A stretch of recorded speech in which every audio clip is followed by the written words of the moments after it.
สวัสดีทุกคนนี่นะครับอยู่กับผมทีวิวแล้ววันนี้เราจะมาสรุปเนื้อเรื่องบากิภาคหนึ่งถ้าพร้อมกันแล้วไปรับชมกันเลยแต่ก่อนที่รับชมช่วยมือกดไลค์เป็นกำลังใจให้กันด้วยนะครับมีกลุ่มนักเลงที่รอเล่นงานเด็กที่ชื่อว่าบากิอยู่นักเลงกลุ่มนั้นมีอาวุธครบมือและมีจำนวน100คนเพื่อที่จะการบากิคนเดียวโดยการต่อสู้นี้มีตำรวจคอยเฝ้าดูอยู่และแล้วบากิก็ได้ปรากฏตัวและได้วิ่งเข้าใส่ทันทีบากินั้นพุ่งเข้าไปซัดฝ่ายตรงข้ามโดยไม่สนจำนวนบากิซัดไปเรื่อยจนเริ่มเสียท่าเพราะจำนวนและบากิก็ได้ล้มลงตำรวจก็ได้วิ่งเข้ามาห้ามจำนวนที่บากิจัดการไปได้คือ37คนบากิที่ตกใจฟื้นขึ้นมาก็เผลอถีบปากตำรวจไป1ทีจากนั้นตำรวจก็ได้เดินไปส่งบากิถึงที่บ้านเพราะนักเลงทั่วเมืองนั้นพร้อมจะกระทืบบากิตลอดเวลาเห็นอย่างนี้บากิก็มีอายุแค่13ปีหรือม.1 นั่นเองวันถัดมาบากินั้นต้องเข้าโปรแกรมออกกำลังกายแต่บากิก็ทนต่อไปไม่ไหวแล้วบากิอาละวาดจนห้องนั้นเละไปหมดแล้วเขาก็จะไม่เข้าโปรแกรมนี้แล้วเพราะมันไม่ช่วยอะไรเลยแล้วบากิก็ออกมาระหว่างที่เขานั้นคุ้นคิดอยู่ว่าจะเอายังไงต่อดีเพราะถ้าเป็นแบบนี้ต่อไปเขาไม่มีทางเก่งเท่าพ่อของเขาแน่ตอนนั้นเองที่นักมวยคนหนึ่งที่กำลังวิ่งออกกำลังกายอยู่บากิได้เห็นอะไรบางอย่างในตัวชายคนนั้นบากิก็เลยแอบตามไปจนไปถึงยิมหนึ่งที่ชายคนนั้นเป็นมวยสากลแต่คู่ต่อสู้คือมวยไทยแต่มวยสากลนั้นกลับเอาชนะได้อย่างง่ายดายบากิที่เห็นดังนั้นจึงเลือดร้อนและได้ซ้อมกระสอบทรายโชว์ยูริหรือชายที่เขาตามมาก็ได้จ้องมองอยู่บากิจึงได้ท้าสู้แม่งเลยบากินั้นที่ใส่นวมพร้อมเรียบร้อยการต่อสู้ก็ได้เริ่มขึ้นบากิที่ไม่ทันตั้งตัวนั้นก็โดนหมัดแรกเข้าไปเต็มและภาพก็ตัดไปที่ชายคนหนึ่งที่กำลังตามหาตัวท็อปของญี่ปุ่นอยู่และเขาก็ได้ไปดูการต่อสู้ของตัวท็อปฮานายาม่าเด็ก15ร่างสูงใหญ่เขานั้นต้องเจอกับชาวต่างชาติฮานายาม่านั้นยืนให้คู่ต่อสู้ต่อยฟรีๆแต่เขาก็ไม่ได้เป็นอะไรเลยและได้สวนไป1หมัดเพียงหมัดเดียวเท่านั้นศัตรูถึงกับล่วงเลยและก็ได้เข้าไปซัดต่อรัวๆทางด้านบากิเป็นรองอย่างมากแต่พอบากิตั้งตัวได้ก็ได้สวนคืนจนยูรินั้นเหวอไปเลยและยูริก็ได้ตั้งสมาธิคิดถึงสมัยก่อนแล้วเขาก็เอาจริงปล่อยมาตรงโดนบากิเต็มๆบากินั้นถึงกับน็อกไปเลยทางด้านผู้ชายที่ตามหาตัวท็อปนั้นเขาเป็นลูกน้องของแม่บากิได้ใช้ให้เขาไปตามหาคนที่เก่งที่สุดมาสู้กับบากิฮานายาม่าได้ยินว่าบากิอายุแค่13ถึงกับเดินหนีเลยแต่พอพูดว่าเป็นลูกของยูจิโร่ชายผู้ที่แข็งแกร่งที่สุดในโลกฮายาม่านั้นถึงขั้นกำหมัดเลยบากิที่ฟื้นขึ้นมานั้นก็ได้กลับบ้านไปและก่อนถึงบ้านแม่เขาก็ได้มาหาและจูบอวยพรให้บากินั้นแข็งแกร่งขึ้นให้เหมือนพ่อเขาจากนั้นบากิก็ได้เก็บข้าวของเพื่อไปฝึกด้วยตนเองของที่ขนไปยิ่งกว่าย้ายบ้านซะอีกบากิได้ออกจากบ้านและเดินทางไปที่บ้านพักในป่าลึกเป็นบ้านพักของคนที่ชื่อว่าอันโดเป็นคนสนิทกับครอบครัวฮันมะมานานแล้วบากิจะมาอยู่แล้วก็จะฝึกแถวๆนั้นตอนที่บากิไปถึงก็หมดแรงและหลับไปพอตื่นมาก็ได้นั่งคุยกับอันโดบากินั้นอยากจะไปที่หน้าผาลาตีอันโดก็ได้ห้ามอย่างหนักแน่นเพราะที่นั่นนั้นอันตรายมากที่นั่นมีลิงยักษ์อาศัยอยู่มันชื่อว่าวานอนลาตีมันเคยมี2ตัวแต่ยูจิโร่เคยฆ่ามันไปแล้วบากิก็ได้ยืนการจะไปโดยไม่ฟังและเขาก็ได้ไปแล้วมันก็ออกมาจริงๆลิงยักษ์สูง2 เมตรวานอนลาตีในขณะที่บากิกำลังอึ้งอยู่อันโดก็ได้ออกมาและขว้างขวานใส่แต่มันก็ไม่เป็นอะไรเลยแถมกัดขวานพังเป็นของเล่นเลยบากิก็โดนซัดซักกระเด็นอันโดก็พลาดโดนกรงเล็บของเจ้าลิงเข้าที่ท้องบากิเลยโยนตะเกียงใส่มันและตามด้วยน้ำมันลิงยักษ์เลยหนีไปบากิและอันโดเลยรีบกลับบ้านบากิได้รีบเอาวอดก้ามาฆ่าเชื้อที่แผลแต่ก็ยังไม่พออันโดได้สั่งให้เอาดินปืนมาจำนวนมากและเผาตรงบริเวณแผลจากนั้นบากิก็ได้กดปุ่มฉุกเฉินให้เฮลิคอปเตอร์มารับอันโดไปบากิก็ได้ตั้งปฏิญาณว่าจะแข็งแกร่งขึ้นบากิทั้งกินและฝึกอย่างหนักจนสมองส่วนสุดท้ายที่เรียกว่าเอนเดอร์เบนสมองที่สามารถทำให้ออกกำลังกายได้ถึงขีดสุดก้าวข้ามขีดจำกัดบากิได้ก้าวข้ามความกลัวของตัวเองด้วยการกระโดดเหวลึกเข เขานั้นกระโดดลงไปจนเซลล์ประสาทและกล้ามเนื้อนั้นสั่งการให้ขยับตัวจนเขานั้นสามารถก้าวข้ามมาได้จากนั้นบากิก็ได้ไปท้าสู้อีกครั้งบากิได้จุดไฟล้อมเพื่อเป็นสังเวียนของเขากับลิงยักษ์บากิได้เปิดฉากโจมตีไปที่ลูกตาของลิงได้หนึ่งข้างแต่ลิงยักษ์ก็ดูเหมือนจะไม่เจ็บและได้หยิบลูกตาของตัวเองออกมากินโชว์จากนั้นลิงยักษ์ก็สวนใส่บากิอย่างหนักหน่วงบากิทั้งโดนกัดและเตะและต่อยแต่บากิก็ได้เตะไข่ของมันจนหลุดพ้นออกมาได้และบากิก็ได้เปลี่ยนแผนการสู้เพราะหนังของลิงนั้นหนามากเขาเลยเลือกโจมตีให้มันน็อกแทนและได้ผลแต่พอบากิเข้าไปซ้ำเจ้าลิงยักษ์ก็ลุกขึ้นมาและจับบากิทุ่มสมบบากิถึงกับหมดสภาพเลยและมันก็ทุ่มแล้วทุ่มอีกตอนนั้นเองที่สมองส่วนนั้นได้ตื่นขึ้นอีกทางฝั่งอันโดที่กลับมาพอดีก็ได้รีบไปช่วยบากิแต่พอมาถึงบากิก็สั่งห้ามไม่ให้อันโดเข้ามายุ่งกับการต่อสู้ของพวกเขาแล้วจากนั้นเองที่บากิได้ซัดเจ้าลิงยักษ์และเอาชนะมันมาได้ลิงยักษ์ก็ได้หนีไปอันโดก็ได้ให้บากิทำอะไรบางอย่างอันโดจะให้บากิเอาของไปให้เจ้าลิงยักษ์บากิได้เข้าไปที่สุสานวานอนเข้าไปเจอกับโครงกระดูกบรรพบุรุษวานอนมากมายบากิก็ได้หยิบกะโหลกวานอนที่ยูจิโร่เป็นคนฆ่าบากิได้เอามาคืนให้เจ้าลิงยักษ์เจ้าลิงยักษ์ที่เห็นดังนั้นก็ได้มอบเขี้ยวของมันให้เป็นเขี้ยวที่หลุดจากการต่อสู้กับบากิระหว่างที่บากินั้นไปฝึกฮานายามะก็ได้มาที่บ้านของบากิทุกๆวันเพื่อจะสู้ด้วยวันนั้นเองที่บากิได้กลับมาแต่คาดกับฮายามะไปนิดเดียวคนของแม่ก็ได้เรียกบากิไปหาแม่บากิก็ได้ไปหาแม่และนั่งดูวิดีโอที่ยูริป้องกันแชมป์ด้วยกันยูรินั้นหลบได้ทุกหมัดและชนะด้วยหมัดเดียวตอนนี้ยูรินั้นเป็นนักมวยที่มีทักษะที่ดีที่สุดแต่บากิก็มองว่าช้ามากคนของแม่บากิก็ได้ไปเสนอเงินให้ยูริ100 ล้านเยนเพื่อรีแมตช์กับบากิแต่ยูริก็ปัดตกไปวันต่อมาบากิก็ได้ไปหายูริแล้วก็บอกว่าสปอตกับแกปเปอร์นั้นไม่เหมือนกันแกปเปอร์คือการต่อสู้ที่ทำได้ทุกอย่างการต่อสู้ที่แท้จริงบากิได้บอกว่ามวยสากลนั้นไม่มีคุณสมบัติพอแต่นักมวยข้างๆนั้นไม่พอใจเลยโชว์หมัดที่ต่อยกระสอบทราย120 กิโล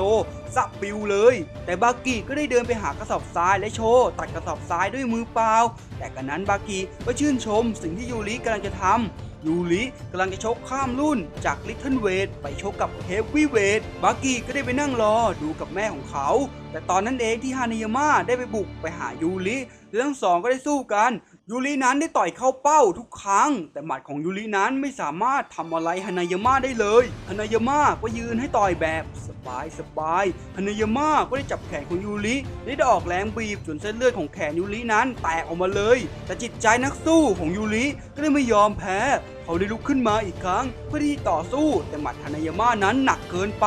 ยูริล้มลงไปได้ถูกหามไปโรงพยาบาลทันทีบากิที่รู้เรื่องนี้ก็ทำทีเฉยๆเลยบอกว่าจะไปนอนแต่จริงๆแล้วเขาได้บุกไปหาฮานายามะทันทีเลยเขานั้นอยากจะสู้กับฮานายามะไม่ไหวแล้วเลยบุกเข้าไปและพังเข้าของบากิได้เดินไปหาฮานายามะแต่ฮานายามะเอาแต่นั่งเก๊กอยู่ได้บากิเลยเตะเข้าไปที่ก้านคออย่างจังลูกเตะนี้ทำเอาฮานายามะนั้นต้องเอามือยันพื้นเลยทีเดียวฮานายามะนั้นได้แต่ตกใจแต่ตำรวจก็ได้มาก่อนบากิก็ได้กลับไปและบอกว่าจะแก้เมื่อไหร่ก็ได้ตลอดนะฮานายามะนั้นโมโหเป็นอย่างมากได้เดินลงมาข้างล่างและจัดการพังรถยนต์ภายใน1 นาทีฮานายามะนั้นไม่เคยล้มหรือมือแตะพื้นมาก่อนทางด้านยูริก็ได้เจอกับประธานได้มาไล่เลขาออกเพราะยูริไม่สามารถต่อยมวยได้อีกในขณะที่ประธานกำลังดูถูกน้องสาวยูริบากิก็ได้เข้ามาและเตะตูดไล่ประธานไปบากิได้มาคุยกับยูริแล้วก็เฮฮากันภาพก็ตัดมาที่ฮานายามะที่มาเยี่ยมคุณแม่เสร็จแล้วก็กำลังจะไปเล่นงานบากินั้นได้ใช้ชีวิตตามปกติแต่เหมือนเขานั้นจะรู้อยู่แล้วว่าฮานายามะนั้นจะมาบากิได้ไปสถานที่ที่คล้ายกับผับตอนนั้นเองที่ฮานายามะนั้นโผล่มาฮานายามะได้เปิดศึกใส่บากิแบบชุดใหญ่หมัดของฮานายามะนั้นหนักกว่าเจ้าลิงยักษ์ซะอีกบากิทั้งโดนเตะต่อยหมัดอัปเปอร์คัตจากนั้นฮานายามะก็ได้ยกบากิขึ้นและคว้างลงกระจกจากตึกที่สูงมากๆแต่บากิก็ได้ปีนสายไฟขึ้นมาและถอดเสื้อเพื่อจะเอาจริงบ้างบากิก็ได้เข้าไปซัดฮานายามะอย่างรวดเร็วและเตะก้านคอจนฮานายามะนั้นกระเด็นไปไกลฮานายามะได้ลุกขึ้นโดยถอดเสื้อกางเกงออกหรือกางเกงซูโม่และโชว์รอยสักดูเหมือนทั้งคู่นั้นจะเอาจริงแล้วฮานายามะที่ลุกขึ้นมานั่นเองเอาแต่ตั้งรับ บากิก็ได้โจมตีอย่างต่อเนื่องจากนั้นภาพก็เล่าถึงที่มาของรอยสักที่หลังฮานายามะรอยสักนั้นคือชายที่มีฉายาว่าชายชาตรีเป็นคนที่สละชีวิตเพื่อช่วยต้นตระกูลของฮานายามะต้นตระกูลเลยสักรูปชายชาตรีไว้ที่หลังและสืบต่อกันมา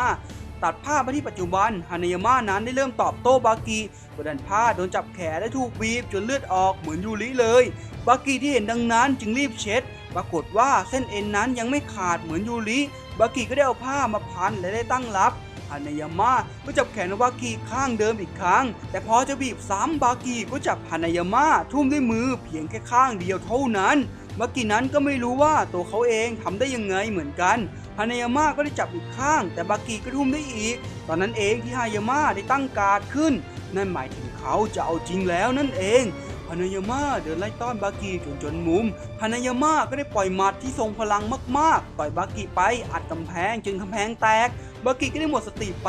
ฮานายามะได้คิดว่าจบแล้วก็ได้เดินกลับแต่ตอนนั้นเองที่บากิลุกขึ้นมาเลยเรียกให้มาสู้ต่อฮานายามะก็จัดให้แต่รอบนี้ฮานายามะและบากิได้ต่อยหมัดชนกันแต่เป็นนิ้วของฮานายามะเองที่หักไปทีละนิ้วฮานายามะก็ได้ปล่อยหมัดสุดท้ายออกไปหมัดนี้นั้นไม่ได้ชนกันอีกแล้วแต่มันฉลับออกไปก็ใช้จังหวะนี้ปล่อยอีกหมัดจนบากิหมอบลงไปเลยแต่ทางด้านฮานายามะก็หมดแรงแล้วเหมือนกันและจู่ๆบากิก็ลุกขึ้นมาและเดินไปหาฮานายามะเพื่อคายใส่กระจกที่อยู่ในปากให้เขาดูเขานั้นอมไว้ตลอดการต่อสู้ผู้ชนะคือบากินั่นเองมีนายพรานคนหนึ่งที่เล่าถึงตอนที่เขาออกไปล่าหมีที่ขั้วโลกตอนนั้นเองที่เขาเห็นยูจิโร่ฆ่าหมีขาวยักษ์720 กิโลด้วยมือเปล่ายูจิโร่ได้เดินจากไปพร้อมโชว์หน้าปีศาจที่แผ่นหลังตัดภาพมาที่ยูจิโร่ได้ปรากฏตัวต่อหน้าบากิและทุกคนยูจิโร่บอกว่าทั้งสองนั้นสู้กันมันเพิ่งจะเริ่มต้นเอง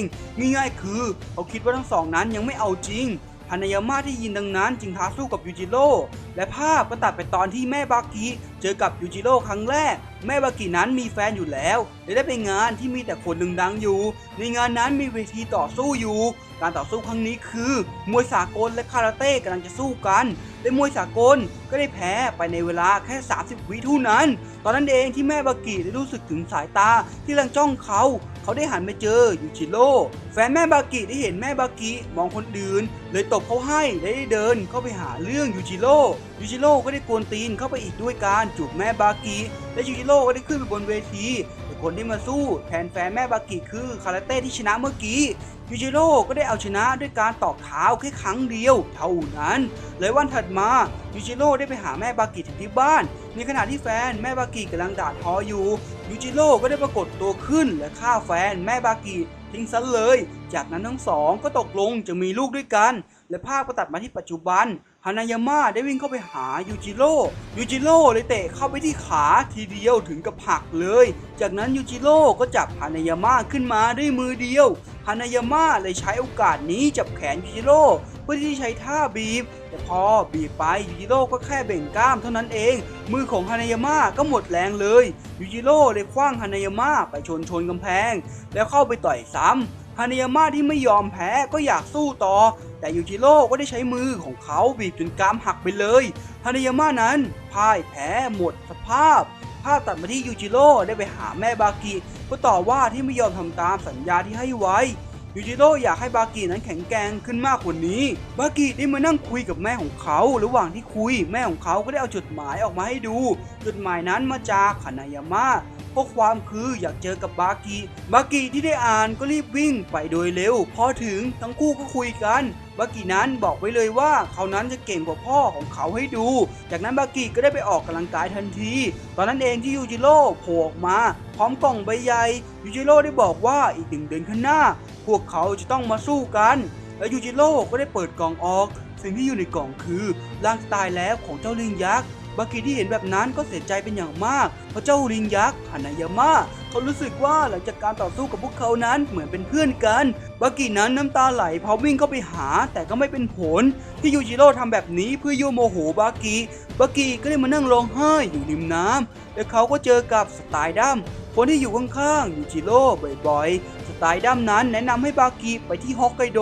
ที่นั่นมีวิธีที่ทำให้แข็งแกร่งเร็วขึ้นบากิได้อยู่บนเครื่องบินเตรียมตัวกระโดดก่อนกระโดดสไตล์ดัมได้มาเตือนถึงผู้ชาย5 คนที่อยู่ข้างล่าง ห้ามประมาทเด็ดขาดจากนั้นบากิก็ได้กระโดดลงไปและตอนที่บากิกำลังดูแผนที่อยู่นั้นชายทั้ง5ก็ได้ปรากฏตัวขึ้นและจับตัวบากิไว้ทางด้านสไตล์ดัมที่นั่งคุยกับทหารที่เก่งกาจอยู่เขาก็ได้เล่าให้ฟังเรื่องบากิแต่ทหารคนนั้นถึงกับหน้าซีดเพราะที่บากิลงไปมีชายคนหนึ่งที่เขาเองยังไม่สามารถเอาชนะได้เรียกได้ว่าเทียบกับยูจิโร่เลยการส่งบากิลงไปก็เหมือนส่งลงไปตายทางด้านบากิที่หนีจากเชือกที่มัดเขาได้เขาก็ได้แอบรอคนมาและตอนนั้นเองที่1 ใน 5ได้เดินมาเช็คบากิก็เปิดฉากโจมตีก่อนแต่ทุกครั้งที่บากิโจมตีเขาจะมีแผลกลับมาตลอดบากิเลยต้องใช้ฟุตเวิร์กและได้ปล่อยหมัดเข้าไปที่เป้าเต็มๆหลังจากที่บากิล้มคนที่1ได้มันก็เดินไปเรียกส้นตีนในป่าทันทีอารมณ์ประมาณว่าหิวเลือดหิวน้ำเกลือ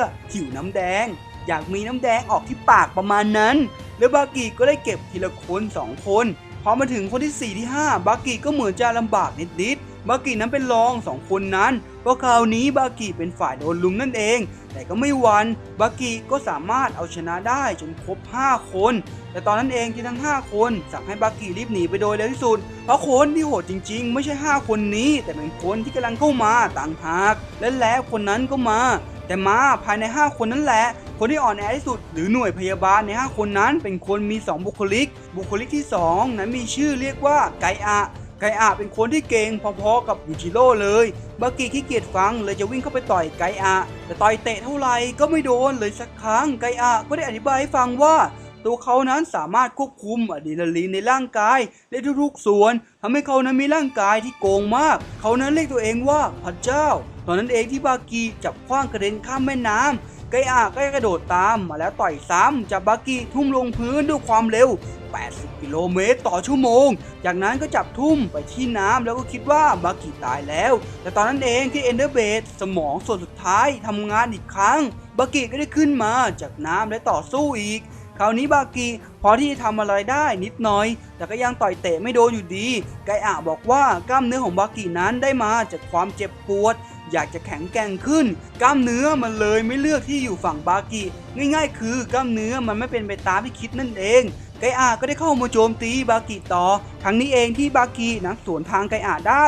โจมตีเข้าเป้าร่างกายของบากินั้นยังไม่ยอมแพ้ตอนนี้มันตอบโต้เองแต่พอบากิกลับมาตั้งใจก็จะโจมตีไม่โดนบากิเลยตัดสินใจใช้มวยวัดซะเลยนั่นจึงทำให้ถูกไล่อัดจนต้องใช้ท่าตะโกนเป็นท่าที่เขาได้มาจากอินเดียลมที่เขาปล่อยออกมานั้นก็เป็นอาวุธแต่บากิก็ไม่ยอมจับไกอะทุ่มลงพื้นไกอะเลยตัดสินใจทำในสิ่งที่เขาถนัดคือการใช้สิ่งแวดล้อมไกอะโยนน้ำให้เข้าตาบากิจากนั้นก็รีบจับแขวนคอในตอนที่บากินั้นหมดสติร่างกายมันก็ตอบสนองแต่ทีเดียวต้นไม้ขาดและลุ่งลงมาไกอะที่ไม่สามารถทำอะไรบากิได้เลยบากิก็เลยใช้วิธีที่ทำให้ร่างกายไม่ต้องบาดเจ็บคือเอานิ้วชี้ทั้ง2ข้างอุดเส้นเลือดใหญ่ไม่ให้ไปเลี้ยงสมองแล้วฝ่ายที่ชนะก็คือบากิและทุกๆคนก็นั่งกินข้าวด้วยกันบากิได้กลับมาที่ริมแม่น้ำเหมือนเดิมและได้เจอกับสไตล์ดัมนั้นตกใจเป็นอย่างมากที่บากิสามารถเอาชนะไกอะได้สไตล์ดัมจึงรีบไปบอกจิโร่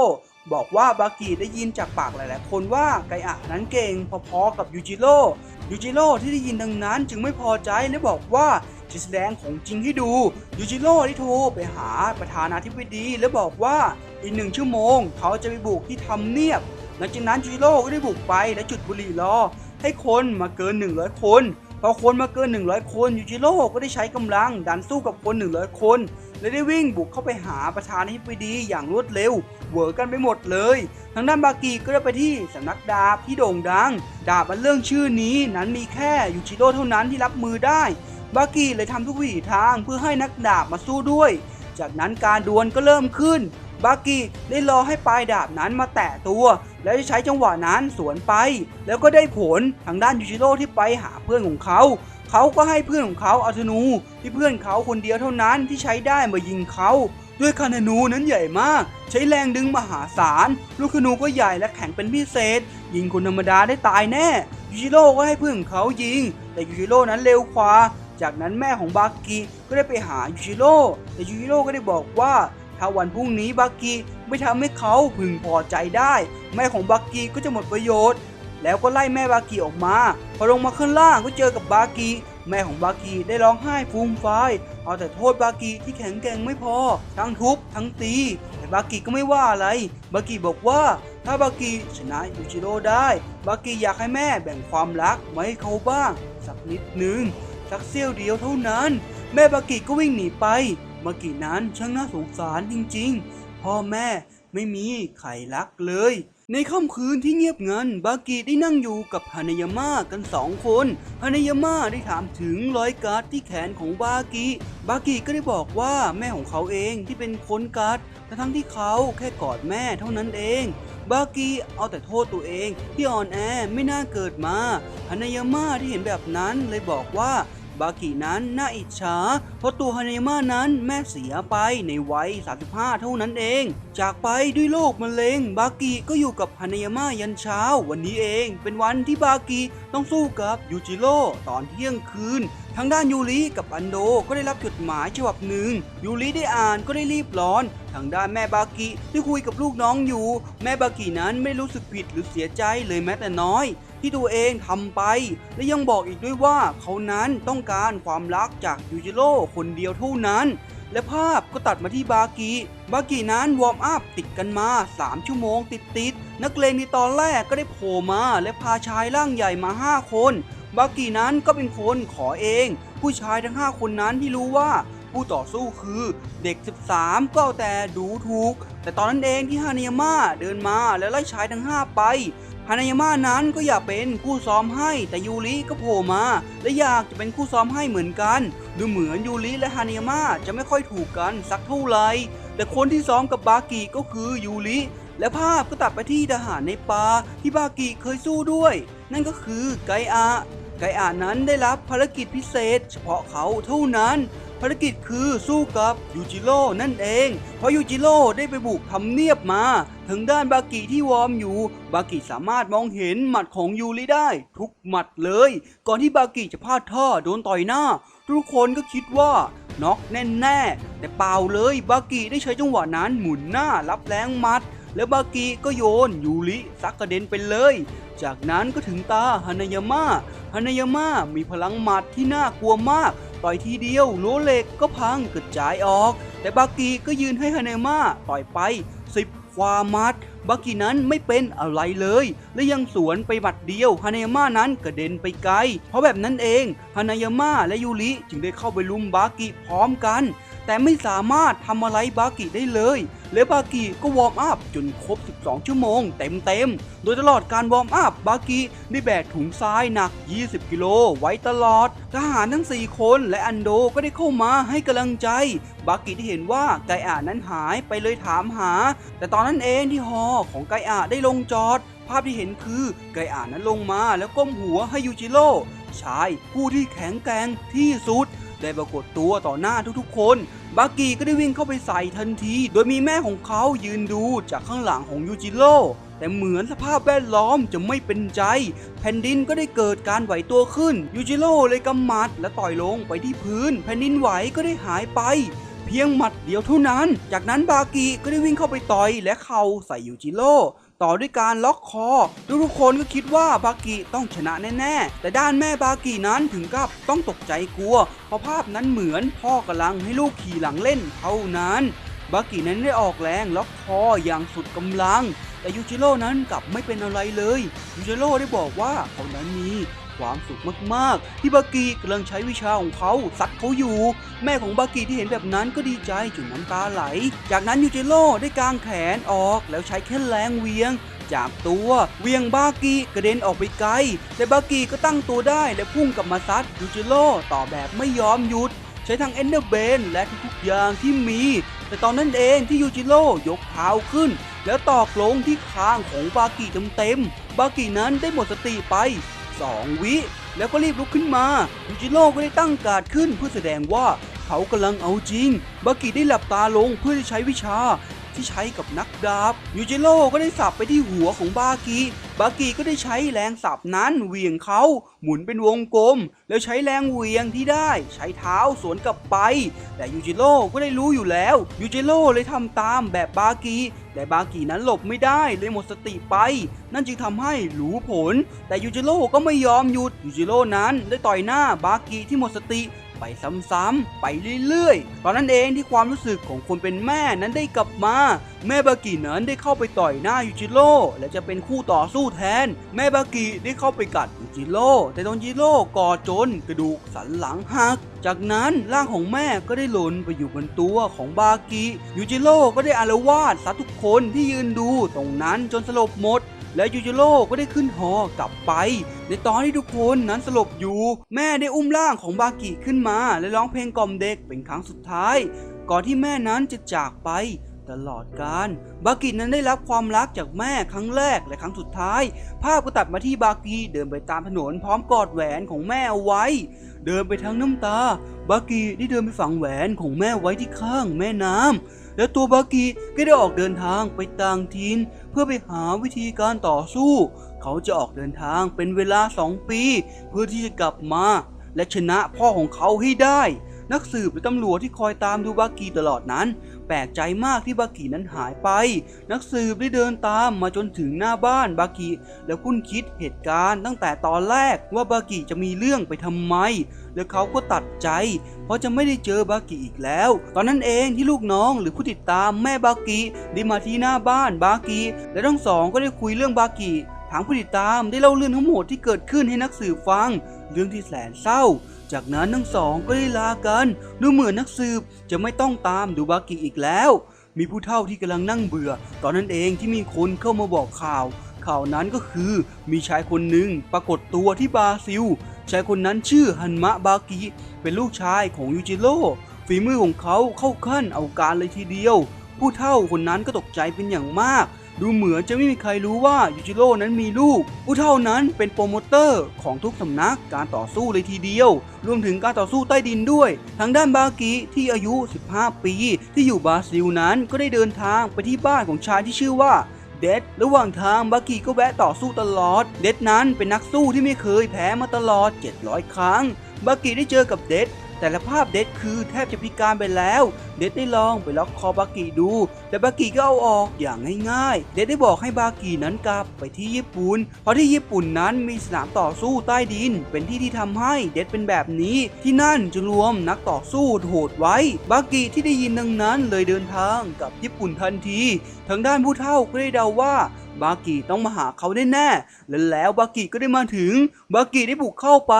ซึ่งหน้าจัดการการ์ดไปจนหมดจนเขามาเจอหัวหน้าการ์ดที่เป็น1 ใน 50 คนที่ต้องต่อสู้ในสนามใต้ดินบากินั้นได้เข้าโจมตีแต่หัวหน้าการ์ดก็รับและหลบได้หมดเลยหัวหน้าการ์ดใช้เทคนิคตั้งการ์ดเหมือนคู่ต่อสู้เพื่อที่ได้รู้ว่าคู่ต่อสู้จะออกอาวุธอะไรหัวหน้าการ์ดเลยรับได้หมดแล้วสวนเข้าหน้าบากิเต็มแต่บากิก็ไม่เป็นอะไรเลยแล้วก็งงด้วยว่าทำไมหัวหน้าการ์ดไม่ต่อสู้ต่อหัวหน้าการ์ดที่เห็นแบบนั้นเลยเข้าไปโจมตีต่อแต่บากิก็หลบได้หมดเลยแล้วก็ดูเหมือนว่าบากิจะเริ่มเซ็งๆแล้วด้วยที่หัวหน้าการ์ดนั้นจะมีฝีมือแค่นี้บากิเลยยัดเข่าเข้าไปที่ปลายคางแล้วหักแขนซะเลยเหมือนบากิจะแค่ลองเชิงดูเท่านั้นจากนั้นบากิก็ได้ไปนั่งหน้าประตูและขอโทษที่ต้องเข้ามาด้วยวิธีนี้ผู้เฒ่าก็ได้เดินออกมาแล้วเห็นว่าการ์ดของเขาโดนจัดการหมดแล้วผู้เฒ่าที่เห็นดังนั้นจึงให้บากิลงแข่งสนามใต้ดินภายในเดือนนี้เลยฮานิยามะเอาขวดเหล้ามาแล้วเท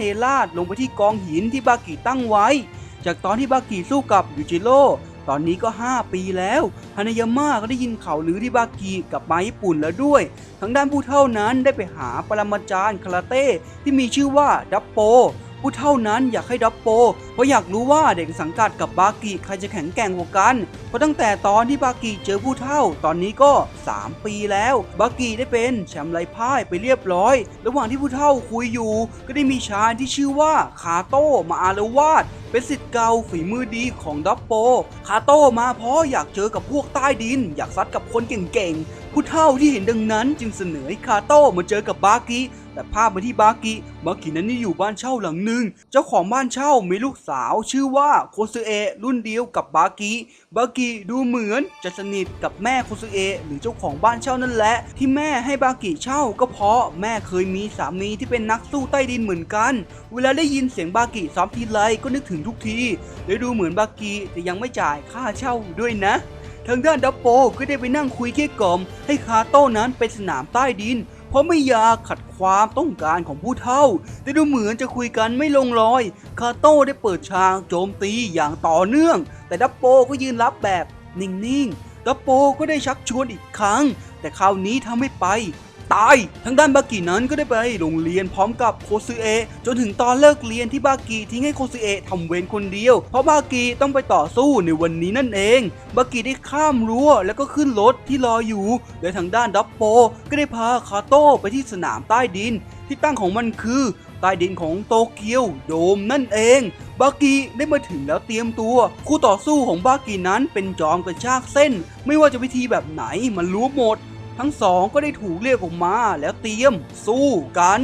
การต่อสู้ทั้งสองได้เริ่มขึ้นบากิได้เข้าโจมตีก่อนด้วยการเตะแต่หลังจากเตะเสร็จเลือดก็ไหลพอต่อยเลือดก็ไหลอีกพอโดนวิชากระชากเส้นเอ็นเองแต่หลังจากนั้นบากิก็เริ่มจับทางได้บากิได้เข้าไปซัดจอมกระชากเอ็นจนกระเด็นติดกำแพงและบากิก็ได้เข้าไปซัดอย่างต่อเนื่องและตอนที่บากิจะปิดฉากนั้นเองจอมกระชากก็ได้ใช้จังหวะนี้กระชากเส้นเอ็นมือขวาของบากิขาดบากิกลับมาเป็นรองอีกครั้งบากิก็ได้โดนซัดอย่างต่อเนื่องเพราะมือขวาใช้ไม่ได้แล้วบากิโดนซัดจนหมอบจอมกระชากเส้นเลยจะปิดฉากบากิแต่บากิก็ได้เตะสวนขึ้นมาทันควันเลยทีเดียวบากิได้ลุกขึ้นเพื่อต่อสู้จากนั้นภาพก็เล่าถึงตอนเด็กของจอมกระชากนั้นอยากแข็งแกร่งขึ้นเพราะวิชาของเขานั้นเก่งแทบจะทุกด้านเลยแต่มาที่ปัจจุบันทั้งสองได้เริ่มสู้กันอีกแล้วแต่ทีนี้บากิเริ่มจับทางได้เยอะขึ้น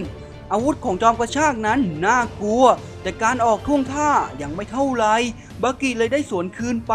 แต่เหมือนหนังม้วนเดิมบากิได้โดนล็อกไหล่ซ้ายไว้ได้และจอมกระชากก็ได้ดึงเส้นเอ็นขวาของบากินั้นเหลือการมองเห็นแค่ข้างเดียวแล้วจอมกระชากก็เลยจะปิดฉากด้วยการดึงเส้นตาซ้ายแต่จังหวะนั้นเองที่บากิจับมือได้แล้วทำการจับกดเอาเข่ายันคอไว้แล้วเตรียมจะหักแขนแต่บากินั้นไม่อยากหักแขนของจอมกระชากเพราะมันไม่ใช่วิธีแก้ปัญหาที่แท้จริงบากิก็เลยซัดไปที่ขมับซ้ายแล้วก็น็อกไปในที่สุดจากนั้นบากิก็ได้เข้าไปหาหมอทันทีหมอนั้นประทับใจการต่อสู้นี้เป็นอย่างมากพอได้ทำการต่อเส้นเอ็นสำเร็จบากิได้เดินไปคุยกับจอมกระชากพวกเขานั้นคุยกันด้วยดีจากนั้นบากิก็ออกมาจากห้องพยาบาลผู้เฒ่าที่ได้ยืนรออยู่ก็ได้กระโดดเข้ามากอดทันทีดับโปก็ได้มาด้วยบากิได้เจอกับทุกๆคนทั้งดับโปและคาโต้นั้นล้วนอยากสู้กับบากิหมดแล้วก็ได้มีเจ้าสำนักโมโตเบะมาเพื่อดูหน้าลูกชายของยูจิโร่จากนั้นบากิก็เดินออกมาเพื่อจะกลับบ้านแล้วก็เจอกับสไตล์ดัมทั้งสองไม่ได้เจอกันมาตั้ง5 ปีสไตล์ดัมก็ได้มาเตือนบากิเพราะยูจิโร่ได้มีการพัฒนาตัวเองอยู่ตลอดแล้วบากิก็เจอคู่ต่อสู้แค่นี้ยังใช้เวลาขนาดนี้เรียกว่ายังห่างอีกไกลดับโปได้พาคาโต้เข้าไปที่สำนักอีกครั้งคาโต้ได้กลับเข้ามาที่สำนักเพื่อที่จะได้ไปสู้กับบากิดับโปเลยเสนอลูกศิษย์ของเขาว่าใครพอจะเป็นคู่ซ้อมให้คาโต้ได้บ้างคาคามิก็ได้ลุกขึ้นทันทีคาคามินั้นเป็นครูฝึกของที่นี่ทั้งสองได้ไปเจอหน้ากันคาคามิก็ได้เปิดฉากโจมตีแต่คาโต้นั้นก็ได้รับไว้ได้หมดคาโต้นั้นมีฝีมือไม่ธรรมดาเลยทีเดียวคาคามิจะใช้2 นิ้วเพื่อจิ้มตาคาโต้แต่คาโต้นั้นรู้อยู่แล้วเลยสับเข้าไปที่มือของคาคามิจนฉีกแล้วคาโต้ก็ได้ไปเหยียบหน้าและดูถูกผู้ลูกศิษย์ก็เลยเกิดอาการไม่พอใจเกิดขึ้นและภาพก็ตัดไปที่บากิที่ลุ่งจากโต๊ะเรียนเพราะหลับในแถมตอนกลางวันก็ยังกินจุ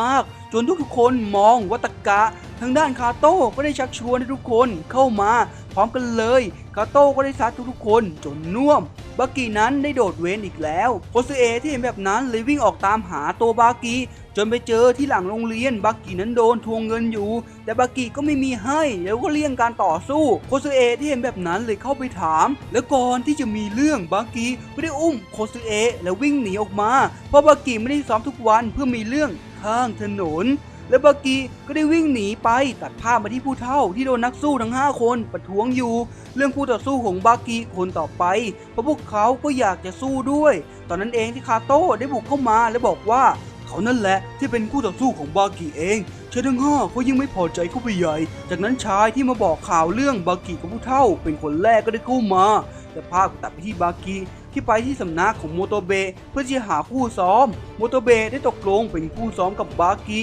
จากนั้นภาพก็ตัดไปที่ผู้เฒ่าอิคาริหรือคนที่มาบอกข่าวได้เข้ามาบอกกับทุกๆคนว่าคนที่จะสู้กับบากิคือคนที่ชำนาญเรื่องมวยปั้มทางด้านบากิที่เข้าเปิดการต่อสู้บากิได้เข้าไปโจมตีแต่ก็โดนโมโตเบะจับหักลงทุกๆครั้งเลยบากินั้นไม่สามารถโจมตีได้จากนั้นโมโตเบะก็ได้หยุดการซ้อมลงตอนนั้นเองที่โคซึเอะที่โดนพวกแก๊งที่มีเรื่องกับบากิจับตัวไปบากิที่วิ่งออกมารู้ข่าวก็รีบไปช่วยทันทีจากนั้นภาพก็ตัดมาที่คาโต้ที่มาดักสู้กับอิคาริเพื่อที่จะแย่งตำแหน่งต่อสู้กับบากิตอนนั้นเองที่ชายทั้ง5ได้ตามเพื่อนมาและจะกำจัดทั้ง2เพื่อที่จะสู้กับบากิแต่ก็ได้มีชายร่างยักษ์ปรากฏตัวมาด้านหลังของทุกคนและจัดการด้วยพลังมหาศาลทางด้านบากิก็ได้จับทั้ง3คนหักแขนทีละคนอย่างง่ายดายชายร่างยักษ์ที่ออกมานั่นแหละคือคนที่จะสู้กับบากิเขามีชื่อว่าโทระจากนั้นการต่อสู้ใต้ดินก็เริ่มขึ้นโทระนั้นได้เดินไปสับที่บากิ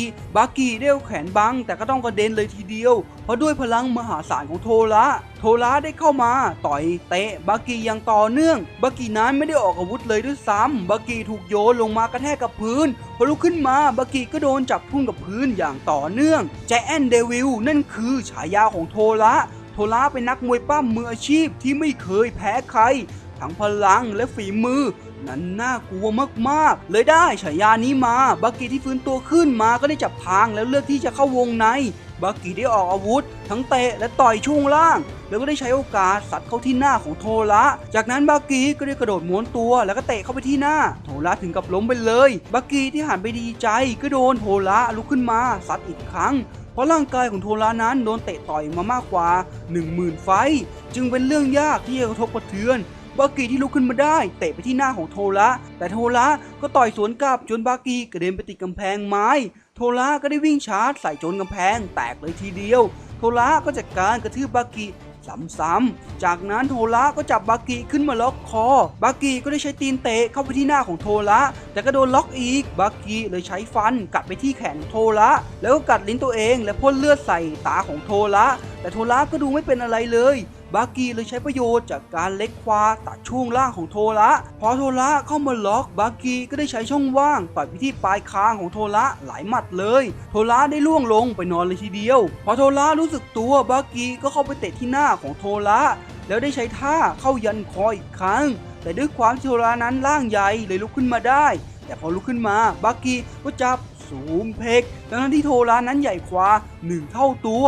แล้วต่อด้วยการปล่อยหมัดอย่างต่อเนื่องก่อนที่โทระจะพลาดโดนหมัดตรงของบากิทำให้โทระนั้นนึกถึงหมัดที่อาจารย์ที่ตายไปแล้วตอนนั้นเองที่โทระได้เอาจริงแล้วพลิกเกมจับบากิกระโดดทุ่มลงไปด้วยน้ำหนักตัวของเขาเองบากิได้หมดสติลงไปโทระได้คิดว่าตัวเองชนะแล้วแต่ตอนนั้นเองที่บากิได้มีไอแห่งการต่อสู้พวยพุ่งออกมาได้ลุกขึ้นมาอีกครั้งโทระได้เห็นบากิเหมือนเป็นอาจารย์ของเขาเลยเพราะเขาไม่เคยเจอคู่ต่อสู้ที่แข็งแกร่งเท่าอาจารย์มาก่อนโทระก็ได้ไปจับบากิทุ่มอีกครั้งแต่บากิก็ได้ม้วนตัวตามเพื่อแก้ท่านั้นตอนนั้นเองที่หัวเข่าของโทระนั้นไม่ไหวแล้วเพราะเขามีร่างกายที่ใหญ่หัวเข่าเลยต้องรับน้ำหนักมากโทระได้หมดแรงต่อยและเตะบากิไปเท่าไหร่ก็ไม่ได้มีความแรงอีกแล้วบากิก็ได้เตะเข้าไปที่หัวเข่าของโทระก็ได้ล้มลงผู้ชนะก็คือบากิยังสามารถครองแชมป์ไว้ได้อยู่หมอก็ได้บอกกับโทระว่าที่บากินั้นเตะไปที่หัวเข่านั้นบากิเตะให้เส้นหัวเข่าของโทระเข้าที่ง่ายๆก็คือช่วยรักษาให้นั่นเองในตอนที่บากิกำลังดีใจนั่นเองยูจิโร่ที่ยืนอยู่ข้างบนก็ได้กระโดดลงมาดับโปที่เห็นยูจิโร่ก็ได้เดินลงไปข้างล่างทันทีบากิที่เห็นยูจิโร่ก็ได้พุ่งเข้าไปต่อยแต่ยูจิโร่ก็หยุดได้แบบง่ายดายยูจิโร่ใช้นิ้วดิดเข้าไปที่หน้าของบากิทีเดียวก็หลับไปเลยยูจิโร่มาที่นี่เพื่อจะขอลงสมัครแข่งที่นี่ดับโปก็ได้ขอให้ผู้เฒ่าจัดการแข่งขึ้นผู้เฒ่าก็ตกลงทันทียูจิโร่ได้นั่งรถกลับไปเพื่อรอวันสลับกับบากิที่คอยห้ามไม่ให้ดับโปไปสู้กับยูจิโร่เพราะยูจิโร่นั้นไม่ได้มีดีแค่ฉายา บากิได้เล่าถึงความอันตรายของยูจิโร่บวกกับภาพที่ยูจิโร่บุกไปที่ยิมต่อยมวยแห่งหนึ่งได้ทำการปิดทางออกเพื่อที่จะจัดการพวกนั้นให้หมดยูจิโร่นั้นมีสัญชาตญาณแห่งการฆ่าที่น่ากลัวยูจิโร่ต้องได้ไล่ฆ่าทุกๆวันบากิได้ไปหาดับโปที่สำนักเพราะบากิไม่ล้มเลิกที่จะห้ามดับโปเลยพาบากิไปดูเพราะวันนี้เป็นวันที่ดับโปจะเปิดโอกาสให้ลูกศิษย์ในสำนักลองสู้กับเขาเพื่อชิงความเป็นหนึ่งใน1 เดือนจะมีแค่1 วันเท่านั้นบากิก็ได้ไปดูดับโปก็ได้จัดการ7 คนภายในไม่กี่วิเท่านั้นดับโปได้ชวนให้บากิมาลองด้วยบากิก็เลยเผลอเตะไปที่ไข่ของดับโปแต่ดับโปนั้นไม่เป็นอะไรเลยเพราะคาราเต้นั้นมีวิธีเก็บซ่อนไข่อยู่จากนั้นดับโปก็ได้บอกกับบากิว่าเขาจะลองปล่อยท่าเล่นให้บากิแต่พอดับโปปล่อยท่าออกมาบากิถึงกับอึ้งแล้วก็ขยับตัวไม่ออกเลยแต่ภาพมาที่โมโตเบะที่ตามยูจิโร่มาและท้าสู้กันในส่วนเงียบโมโตเบะได้ใช้เวลา8 ปีหลังจากที่แพ้ยูจิโร่และคิดกระบวนท่ามาแก้ยูจิโร่ได้โจมตีลงมาที่โมโตเบะแล้วก็แก้ได้หมดตอนนั้นเองที่ยูจิโร่เอ่ยปากชมและยูจิโร่ก็ได้ใช้นิ้วเหวี่ยงโมโตเบะทุ่มสลบทางด้านดับโปก็ได้เล่าถึงแผลที่ได้มาเมื่อ10 ปีก่อนดับโปนั่งกินเหล้าอยู่ยูจิโร่ก็ได้บุกมาและฝากรอยแผลไว้บากิที่ได้ฟังก็ได้บอกให้ดับโปนั้นห้ามแพ้เพราะถ้าแพ้บากิจะไม่ไว้ชีวิตแน่ๆจากนั้นบากิก็ไปเรียนปกติจนเลิกเรียนโคซึเอะก็ได้กลับบ้านพร้อมบากิตอนนั้นเองที่คาโต้ก็ได้โผล่มาทักบากิก็เอาแต่เลี่ยงหนีเพราะกลัวโคซึเอะรู้ความลับคาโต้แม่ก็พูดสมบเปลือกเลยบากิเลยทำเป็นไม่รู้จักและรีบวิ่งกลับบ้านโคซึเอะที่คาใจก็ได้กลับไปถามแม่ของเธอแม่ก็ได้บอกความจริงให้ฟังบากินั้นเป็นนักสู้ใต้ดินเหมือนกับพ่อของโคซึเอะบากินั้นเป็นแกปเปอร์จากนั้นเองบากิก็ได้รีบวิ่งไปหาผู้เฒ่าทันทีเพราะคาโต้นั้นบอกว่าผู้เฒ่าฝากข้อความมาหาแต่ด้วยสถานการณ์บากิจึงต้องรีบวิ่งหนีมาก่อนบากิที่ไปหาผู้เฒ่าตอนดึกผู้เฒ่าก็ได้บอกว่าวันที่ดับโปสู้กันผู้เฒ่าจัดการต่อสู้พิเศษของบากิกับยูจิโร่ให้และภาพก็ตัดไปที่มีคนหนึ่งไปปล่อยเสือและพอตอนเช้าก็ได้พบศพเสือที่หน้าสำนักของดับโปมีหมอคนหนึ่งนั้นเป็นคนฆ่าเสือตัวนั้นด้วยมือเปล่าหมอคนที่ฆ่าเสือนั้นได้ทำการผ่าตัดอย่างชำนาญเขานั้นเป็นทั้งนักสู้และก็หมอทำให้เขานั้นรู้ทุกส่วนของร่างกายมนุษย์แล้วที่สำคัญเขายังเป็นพี่ชายของจอมกระชากเส้นอีกด้วยและตอนที่หมอกำลังออกกำลังกายอยู่ก็ได้ถูกหาเรื่องโดยนักกล้ามตัวใหญ่หมอได้โดนต่อยไป1 หมัดตอนนั้นเองที่หมอได้แสดงพลังของเขาหมอได้ซัดนักกล้ามจนปิวได้จับนักกล้ามที่ตัวใหญ่มากๆทุ่มลงไปจนหมอบทางด้านดับโปที่อาบน้ำอยู่ตอนเช้าเขาก็ได้คุยกับภรรยาและจะชนะให้ได้ตอนนี้ดับโปมีอายุ55เป็นวัยสุดท้ายที่เขาจะได้สู้แบบสุดยอดที่สุดดับโปดีใจที่ยูจิโร่มาทันการและดับโปก็ได้ลาเมียไปที่สนามใต้ดินการต่อสู้นั้นได้เริ่มขึ้นดับโปได้วิ่งเข้าไปล็อกคอของยูจิโร่ก่อนเลยแต่เหมือนยูจิโร่จะไม่เป็นอะไรยูจิโร่ก็ได้วิ่งไปที่กำแพงแล้วจำขึ้นไปด้านบนเพื่อที่จะสอกลงมาดับโปก็ได้หลบทันแล้วก็โต้ตอบด้วยเท้าการต่อสู้ก็ได้เริ่มดุเดือดขึ้นยูจิโร่ได้เดินเข้ามาหาดับโปอย่างเฉยๆพอดับโปเตะมายูจิโร่ก็ได้หลบและจับดับโปทุ่มลงไปกับพื้นดับโปได้นอนนิ่งไปสักพักท่าที่ยูจิโร่ใช้คือท่าอุดงเดะเป็นท่าสืบทอดในตระกูลยูจากนั้นดับโปก็ได้ลุกขึ้นมาและตั้งท่ากาดกำแพงรอยูจิโร่ก็เดินเข้าไป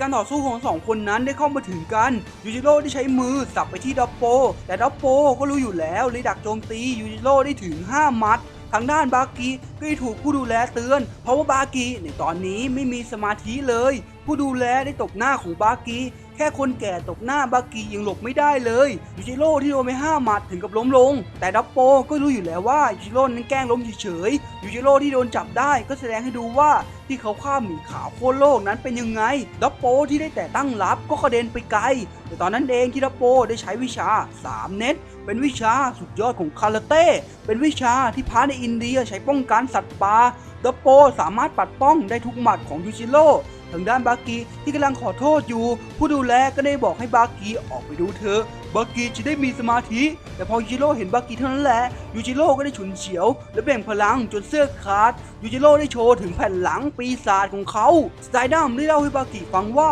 แผ่นหลังของยูจิโร่นั้นได้มาจากสงครามยูจิโร่ได้เข้าไปสงครามโดยที่ไม่มีแม้แต่รอยมีดด้วยซ้ำมันคือกล้ามเนื้อที่ได้จากปีศาจยูจิโร่ที่เครื่องติดได้สับดับโปอย่างต่อเนื่องการที่ดับโปตั้งนั้นกันไม่ได้เลยสักนิด พอดับโปจะสวนไปยูจิโร่ก็ได้ใช้วิชาเทพเจ้าพันมือยูจิโร่ได้ใช้มือทั้งสองข้างตบไปที่หูของดับโปพร้อมกันดับโปก็ได้นิ่งแล้วค่อยๆล้มไป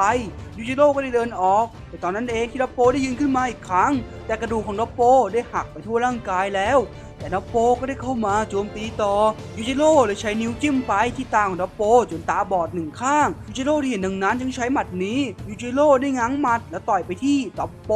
คนทั่วไปอาจจะมองว่าเป็นหมัดปกติแต่ด้วยความเร็วและก็พลังมหาศาลขนาดนั้นทำให้หัวใจของดับโปหยุดเต้นการต่อสู้จบที่ดับโปตายพอเข้าห้องพยาบาลก็ปั๊มไม่สำเร็จบากิที่เห็นแบบนั้นก็รู้สึกสั่นกลัวขึ้นมาแต่ตอนนั้นเองที่คู่ต่อสู้ของบากิเข้ามาหรือคือหมอที่ฆ่าเสือหมอได้เข้ามาและใช้เข็มหมุดวางยาชาร่างกายและใช้มือเจาะเข้าไปนวดหัวใจดับโปโดยตรงนวดได้ไม่นานดับโปก็สำลักเลือดชีพจรก็เต้นขึ้นมาอีกครั้งหมอสนามเลยพาดับโปส่งโรงพยาบาลทันทีจากนั้นการต่อสู้ก็ได้เริ่มขึ้นหมอได้ออกมาก่อนเลยน้องชายเขาก็โยนถุงน้ำร้อนมาให้หมอได้ทำการโชว์ออฟด้วยการเป่าเพียง2 ครั้งถุงน้ำร้อนก็แตกออกต่อด้วยยางรถยนต์หมอได้ใช้กล้ามเนื้อฉีดยางรถยนต์จนขาดแล้วบากิก็ได้ออกมา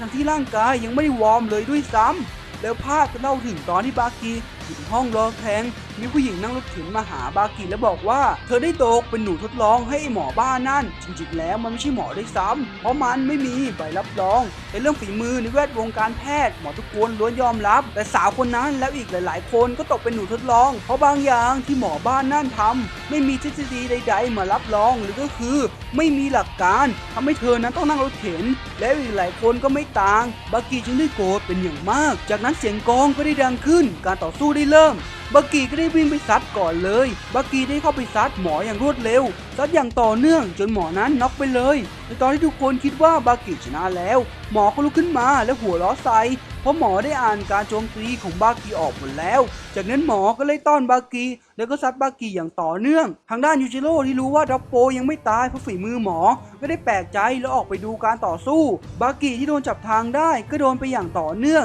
แต่บากิก็ได้บอกว่าถ้าต่อยเขาแบบนี้เขาไม่มีทางเป็นอะไรหรอกเขาบอกให้หมอมาเอาจริงกันดีกว่าตอนนั้นเองที่หมอเอาวิชาแพทย์มาใช้ทั้งหักกระดูกเล่นจุดอ่อนของลิ้นปีแล้วก็ตับบากิก็ได้ล้มลงหมอเลยใช้สันมืออัปเปอร์ไปที่คางของบากิจนบากิล่วงไปแต่บากิก็ยังไม่ยอมแพ้เลยใช้มือตบไปที่อกของบากิทำให้น้ำในร่างกายนั้นไม่นิ่งตอนนั้นเองที่หมอหันไปท้ายูจิโร่ก็ได้กระโดดลงมาทั้งสองเตรียมจะสู้กันแต่บากิก็ได้ห้ามไว้การต่อสู้นี้เป็นการต่อสู้ของเขาห้ามเข้ามายุ่งยูจิโร่ก็ได้ถอยออกมาแล้วก็ได้บอกกับหมอว่าหมอนั้นแพ้แน่แถมแพ้แค่หมัดเดียวด้วยยูจิโร่ก็ได้ออกไปดูข้างนอกหมอได้คิดว่าไม่มีทางก็ได้ตั้งการและปิดล้อบากิรวบรวมสมาธิหมัดนี้มีชื่อเรียกว่าหมัดโคไตบากิได้ปล่อยหมัดตรงออกไปเข้าที่ลำตัวแต่พอหมัดเข้าไปถึงนั้นพลังมหาศาลก็ได้พุ่งผ่านด้านหลังออกไปหมอก็ได้ล่วงไปในทันทีหมัดโคไตอาจดูเหมือนหมัดธรรมดาแต่ตอนปล่อยหมัดนั้นร่างกายจะร้อนเหมือนกับไฟ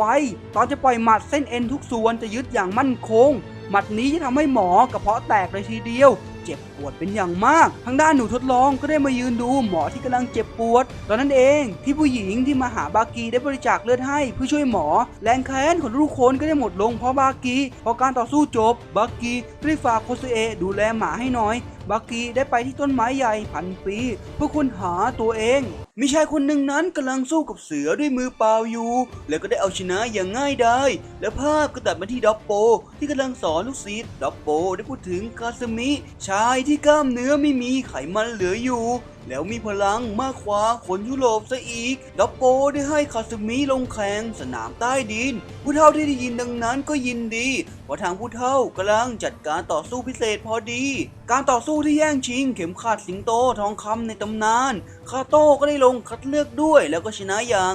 ชิวๆทางด้านบากิเองก็มีรถมารับแต่ครั้งนี้บากิได้เรียกโคซุเอะที่แอบดูอยู่มาด้วยบากิได้มาถึงสนามและเจอผู้ท้าชิงมากมายตอนนั้นเองที่มีชายร่างใหญ่กว่าโทรัสอีกชายที่เก่งที่สุดในวงการมวยปั้มถ้าออกแรงเต็มที่สามารถทำให้คนตายได้เลยเขามีชื่อว่าอัลติเมทลีแกนซึ่งต้องเจอกับบากิในรอบแรกจากนั้นผู้เฒ่าก็ได้เปิดงานการแข่งรอบแรกได้เริ่มขึ้นบากิได้พุ่งชนลีแกนกระเด็นและได้เข้าซัดลีแกนอย่างต่อเนื่อง แต่บากิก็ได้หยุดลงแล้วให้ลีแกนใช้แรงเต็มๆสู้กับเขาลีแกนก็ตกลงแต่ก็ไม่สามารถทำอะไรบากิได้เลยบากิก็ได้เข้าซัดจนลีแกนนั้นแย่แล้วก็ได้จบเกมด้วยการใช้ส้นเท้าตอกไปที่หน้าลีแกนก็ได้แพ้ไปคู่ต่อไปมีมวยไทยด้วยบากิก็ได้เดินกลับห้องพักตอนนั้นเองที่โคซึเอะเดินมายินดีกับบากิทางด้านสนามของมวยไทยนั้นได้โดนต่อยจนล้ม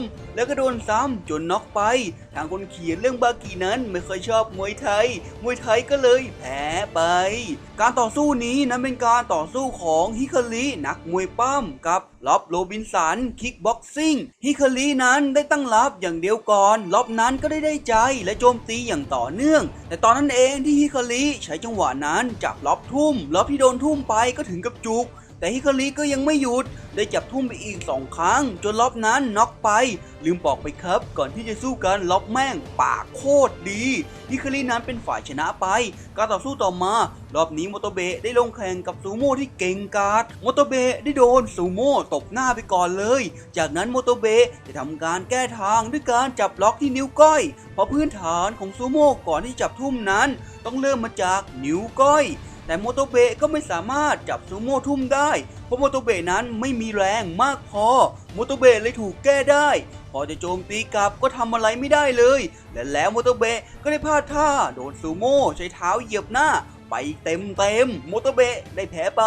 และภาพก็ตัดมาที่ห้องพักนักแข่งและสึไคโอกังฟูจากประเทศจีนได้เดินทางเข้าไปหาคาซึมิเพราะก่อนหน้านี้คาซึมิได้ไปพูดดูถูกกังฟูไว้และสึไคโออยากให้ถอนคำพูดทั้งสองเกือบจะมีเรื่องกันแต่คู่ต่อสู้ของเลสึไคโอได้เดินมาหาเพราะเขากลัวว่าถ้าเลสึไคโอสู้กับคาซึมิแล้วไคโอจะสู้กับเขาได้ไม่เต็มที่ตอนนั้นเองที่ลีแกนได้เดินมาแล้วหาเรื่องจะต่อสู้กับไคโอแต่ชายคนนั้นก็จับลีแกนหักแขนอย่างง่ายดายไคโอที่เห็นแบบนั้นจึงเกิดสนใจแล้วถึงตาของพวกเขาพอดีไคโอได้ออกไปสู้กับชายคนนั้นที่สนามทั้งคู่ได้ยืนนิ่งจนคนดูโห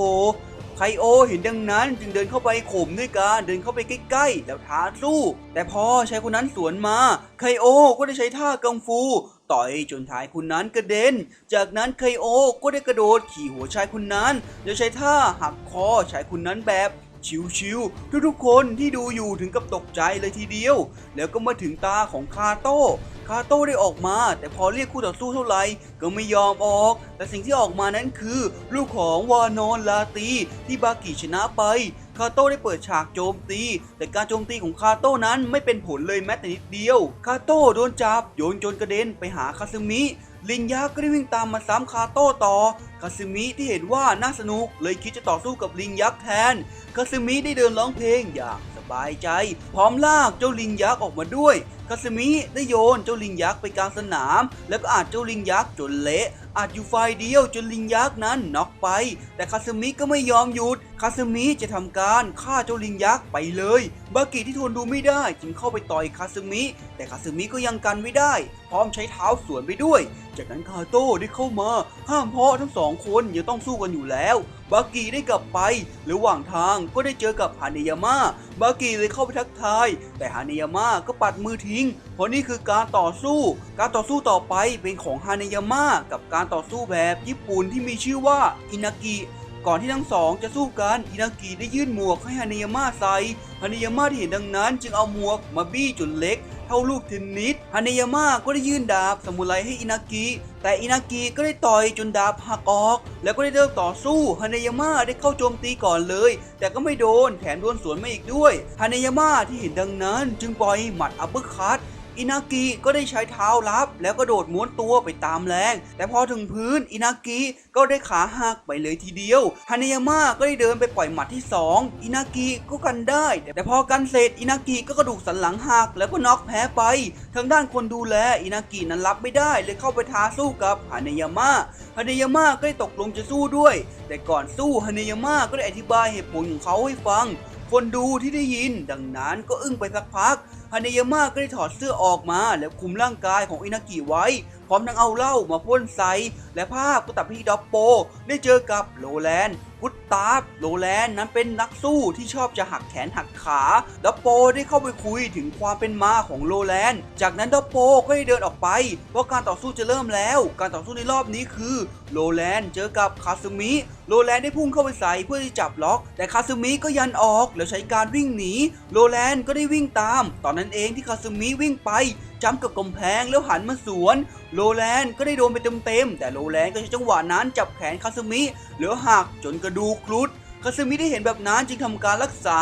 คาซึมิแค่ออกแรงสะบัดมือกระดูกก็กลับมาเข้าที่เหมือนเดิมจากนั้นคาซึมิก็ได้หลบการโจมตีของโรแลนด์ได้หมดและสวนไปด้วยหลังเท้าก่อนที่จะกระโดดไปต่อยซ้ำจนโรแลนด์นั้นน็อกไปแต่ตอนที่คาซึมิจะเดินออกนั่นเองโรแลนด์ก็ได้จับขาของคาซึมิและจับท่าเข่ายันเหมือนที่บากิเคยใช้แต่คาซึมิก็ใช้มือเพียงข้างเดียวเท่านั้นดันขึ้นมาและแก้ได้แข็งแรงมากๆแล้วก็ได้ซัดโรแลนด์เละตอนนั้นเองที่ภาพตัดไปยูจิโร่ได้นั่งเครื่องเจ็ตมาถึงที่นี่แล้วมีทหารที่ชื่อว่าฮิคามิที่ได้รับคำสั่งจากหัวหน้าได้คอยอำนวยความสะดวกให้ยูจิโร่แต่เขานั้นไม่ยอมให้ใครที่ไหนไม่รู้มาสั่งหรอกพอยูจิโร่ลงมาจากเครื่องฮิคามิก็ได้เข้าไปขวางแต่พอยูจิโร่เดินเข้ามาใกล้ๆและออกคำสั่งฮิคามิก็สั่นไปทั้งตัวเลยแต่เทว่าตอนนั้นเองยูจิโร่ได้รู้สึกว่ามีคนมองอยู่ยูจิโร่ก็ได้หันไปมองและภาพก็ตัดไปที่บากิกำลังมีเรื่องกับคาซึมิทั้งสองนั้นได้แลกลูกเตะกันไปคนละทีแต่ตอนนั้นเองที่ฮาเนยามะเข้ามาและยกบากิขึ้นฮาเนยามะบอกว่าคาซึมิเป็นเหยื่อของเขาเท่านั้นใครก็ห้ามยุ่งทางด้านยูจิโร่ก็เหมือนจะเดินไปที่ไหนสักที่แต่ภาพก็ตัดไปที่การต่อสู้รอบนี้เทควันโดเจอกับมวยรุ่นเฮฟวีเวทนักมวยได้ใช้โอกาสแรกซัดเข้าไปปลายคางเทควันโดเลยแก้ด้วยการตัดส่วนล่างแทนเพราะมวยนั้นจะสู้ได้เฉพาะสิ่งที่อยู่ข้างหน้าเทควันโดเลยตัดส่วนล่างไปจากมุมข้างๆเทควันโดไล่ต้อนนักมวยไปจนติดกำแพงแล้วก่อนที่เทควันโดจะปิดฉากนักมวยก็ได้พุ่งเข้ามาด้วยความเร็วที่แปลกไปแล้วซัดเข้าหน้าเทควันโดจนน็อกทางด้านผู้เฒ่าที่ได้รับข่าวบางอย่างก็ได้รีบวิ่งไปผู้เฒ่าได้วิ่งไปหายูจิโร่แล้วห้ามไม่ให้ยูจิโร่ก่อปัญหาขึ้นยูจิโร่ก็ได้ถามว่าทำไมถึงไม่ชวนเขาเข้าร่วมพร้อมทั้งเดินไปจับคนโชคร้ายคนหนึ่งหักหลังซะเลยก่อนที่ยูจิโร่จะหันไปหาชายที่แอบมองยูจิโร่อยู่ในตอนแรกชายคนนั้นก็ได้เข้าไปตบหน้ายูจิโร่แล้วก็ได้รู้ว่าเขาคือบอดี้การ์ดของยูจิโร่อยากให้บอดี้การ์ดของเขาเข้าร่วมการแข่งนี้ด้วยผู้เฒ่าก็ตกลงและภาพก็ตัดไปที่การต่อสู้รอบนี้คือหัวหน้านักเลงกับยูโรเกลงได้วิ่งเข้าไปเตะก่อนเลยแต่ยูโรก็ได้หลบได้และจับนักเลงทุ่มลงพื้นพอนักเลงลุกขึ้นมาจะโจมตีก็โดนยูโรสวนกลับตลอดแต่ตอนที่นักเลงโดนซัดอยู่นั้นนักเลงก็เอาแต่บอกว่ายูโรนั้นกระจอกก่อนที่จะโดนยูโดจับหักแขนซ้ายยูโดได้บอกให้นักเลงนั้นยอมแพ้ซะนักเลงได้ยินดังนั้นจึงเดินไปที่กำแพงก่อนที่จะเอาแขนที่หักฟาดกับกำแพงพอโชว์เสร็จนักเลงก็เดินเข้ามาหายูโดแล้วก็เอาหัวโขกยูโดโขกไปหลายสิบทีจนยูโดน็อกแพ้ไปทางด้านโคเซเอะที่ยืนรออยู่ก็ได้เจอกับแจ็คฮันมะตอนนั้นเองที่บากิเดินมาเจอเกือบจะวางมวยกันแล้วแต่แจ็คก็เดินหนีไปแล้วภาพก็ตัดไปที่การต่อสู้รอบนี้มวยปั้มสู้กับเซ้าหลินมวยปั้มได้พุ่งเข้าไปก่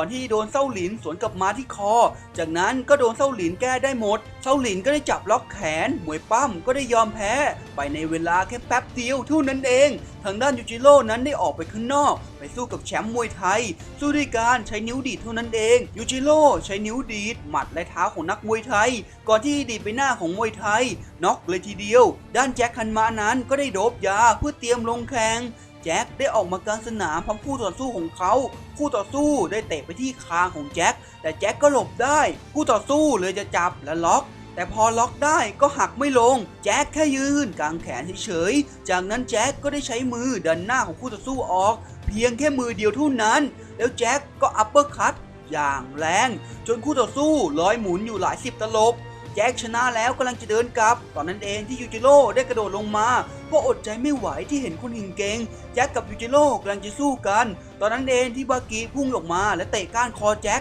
เพราะคนที่จะสู้กับยูจิโร่ได้ก็คือเขาเท่านั้นบากิได้ปล่อยหมัดตรงไปแต่แจ็คก็จับได้แล้วเหวี่ยงมือออก ยูจิโร่ที่โมโหเพราะบากิมาขวางก็ตบบากิซักกระเด็นติดกำแพงยูจิโร่ได้เข้าไปท้าสู้ต่อแจ็คที่เห็นดังนั้นจึงเดินเข้าไปกระซิบยูจิโ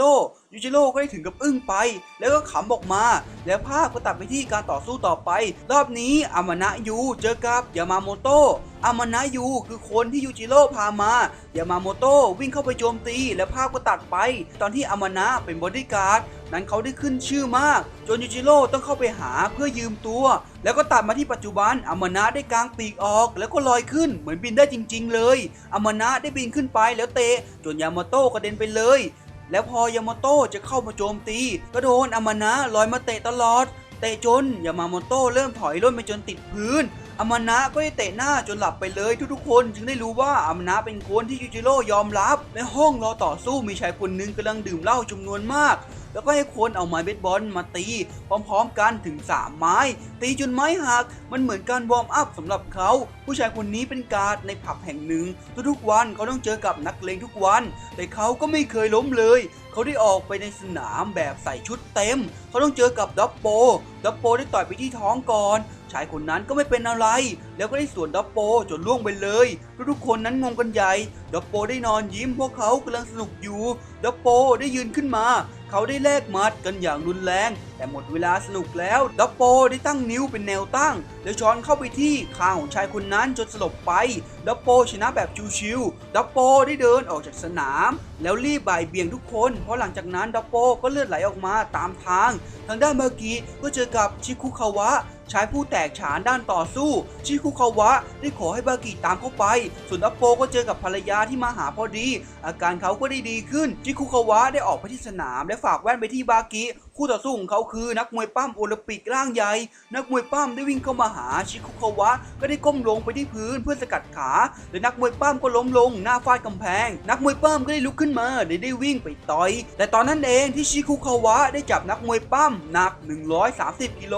ทุ่มอย่างง่ายดายพอนักมวยปั้มลุกขึ้นมาชิคุคาวะก็ได้เอานิ้วจิ้มไปที่กระเดือกนักมวยปั้มก็หมดสติไปเลยน่ากลัวมากๆขณะเดียวกันเองที่จอมกระชากยืนคุยกับหมอหรือพี่ชายของเขารอบต่อไปทั้งคู่ต้องสู้กันหมอเอาแต่ข่มเพราะตลอดเวลาที่เกิดมาน้องไม่เคยเอาชนะเขาเลยได้สักครั้งทั้งสองได้ออกไปกลางสนามเพื่อเตรียมต่อสู้กันจอมกระชากก็ได้เปิดก่อนได้ทำการตัดเส้นประสาทตาซ้ายไปจนบอดหลังจากนั้นก็ซัดหมออย่างต่อเนื่องแต่หมอไม่ยอมสักทีจอมกระชากไม่มีทางเลือกนอกจากตัดตาขวาทิ้งแล้วก็ได้ตัดเป็นที่เรียบร้อยเพราะไม่อยากให้พี่ชายต้องเจ็บไปมากกว่านี้แต่หมอก็บอกให้น้องยอมแพ้ซะนี่คือโอกาสสุดท้ายจากนั้นหมอก็ใช้นิ้วล้วงเข้าไปที่แผลแล้วซ่อมเส้นประสาทจนกลับมาเหมือนเดิมจอมกระชากก็ได้เข้าไปโจมตีแต่ก็ไม่เป็นผลแล้วก็โดนสวนกลับมาจนต้องนั่งขอโทษร้องไห้อยู่ริมกำแพงพี่ชายก็ได้เดินเข้ามาหาและปลอบน้องชายของเขาตอนนั้นเองที่จอมกระชากได้เตะไปที่ก้านคอพี่ชายเขานั้นยอมแพ้ไม่ได้เพราะถ้ายอมแพ้ก็ต้องตามพี่ชายไปตลอดพี่ชายก็ได้เข้ามาโจมตีจอมกระชากไปแต่จอมกระชากก็ไม่ยอมล้มลงพี่ชายเลยใช้ท่าตบที่ทำกับบากิใส่น้องชายแต่น้องชายก็ไม่ยอมล้มลงไปอีกหมอเลยใช้อีกครั้งไปที่หน้าแต่น้องชายก็ไม่ยอมแล้วได้เดินเข้าไปหาพี่ชายและบอกว่าเขาจะเป็นคนสานต่อให้พี่ชายเองพี่ชายที่ได้ยินดังนั้นจึงเข้ามากอดน้องและบอกว่าเขาจะเป็นคนให้น้องชายไปต่อเองจอมกระชากได้ไปต่อการต่อสู้รอบแรกได้เสร็จสิ้นการต่อสู้รอบ2ได้เริ่มขึ้นคู่แรกบากิได้เจอกับซูหรือคนที่ชนะมวยไทยไป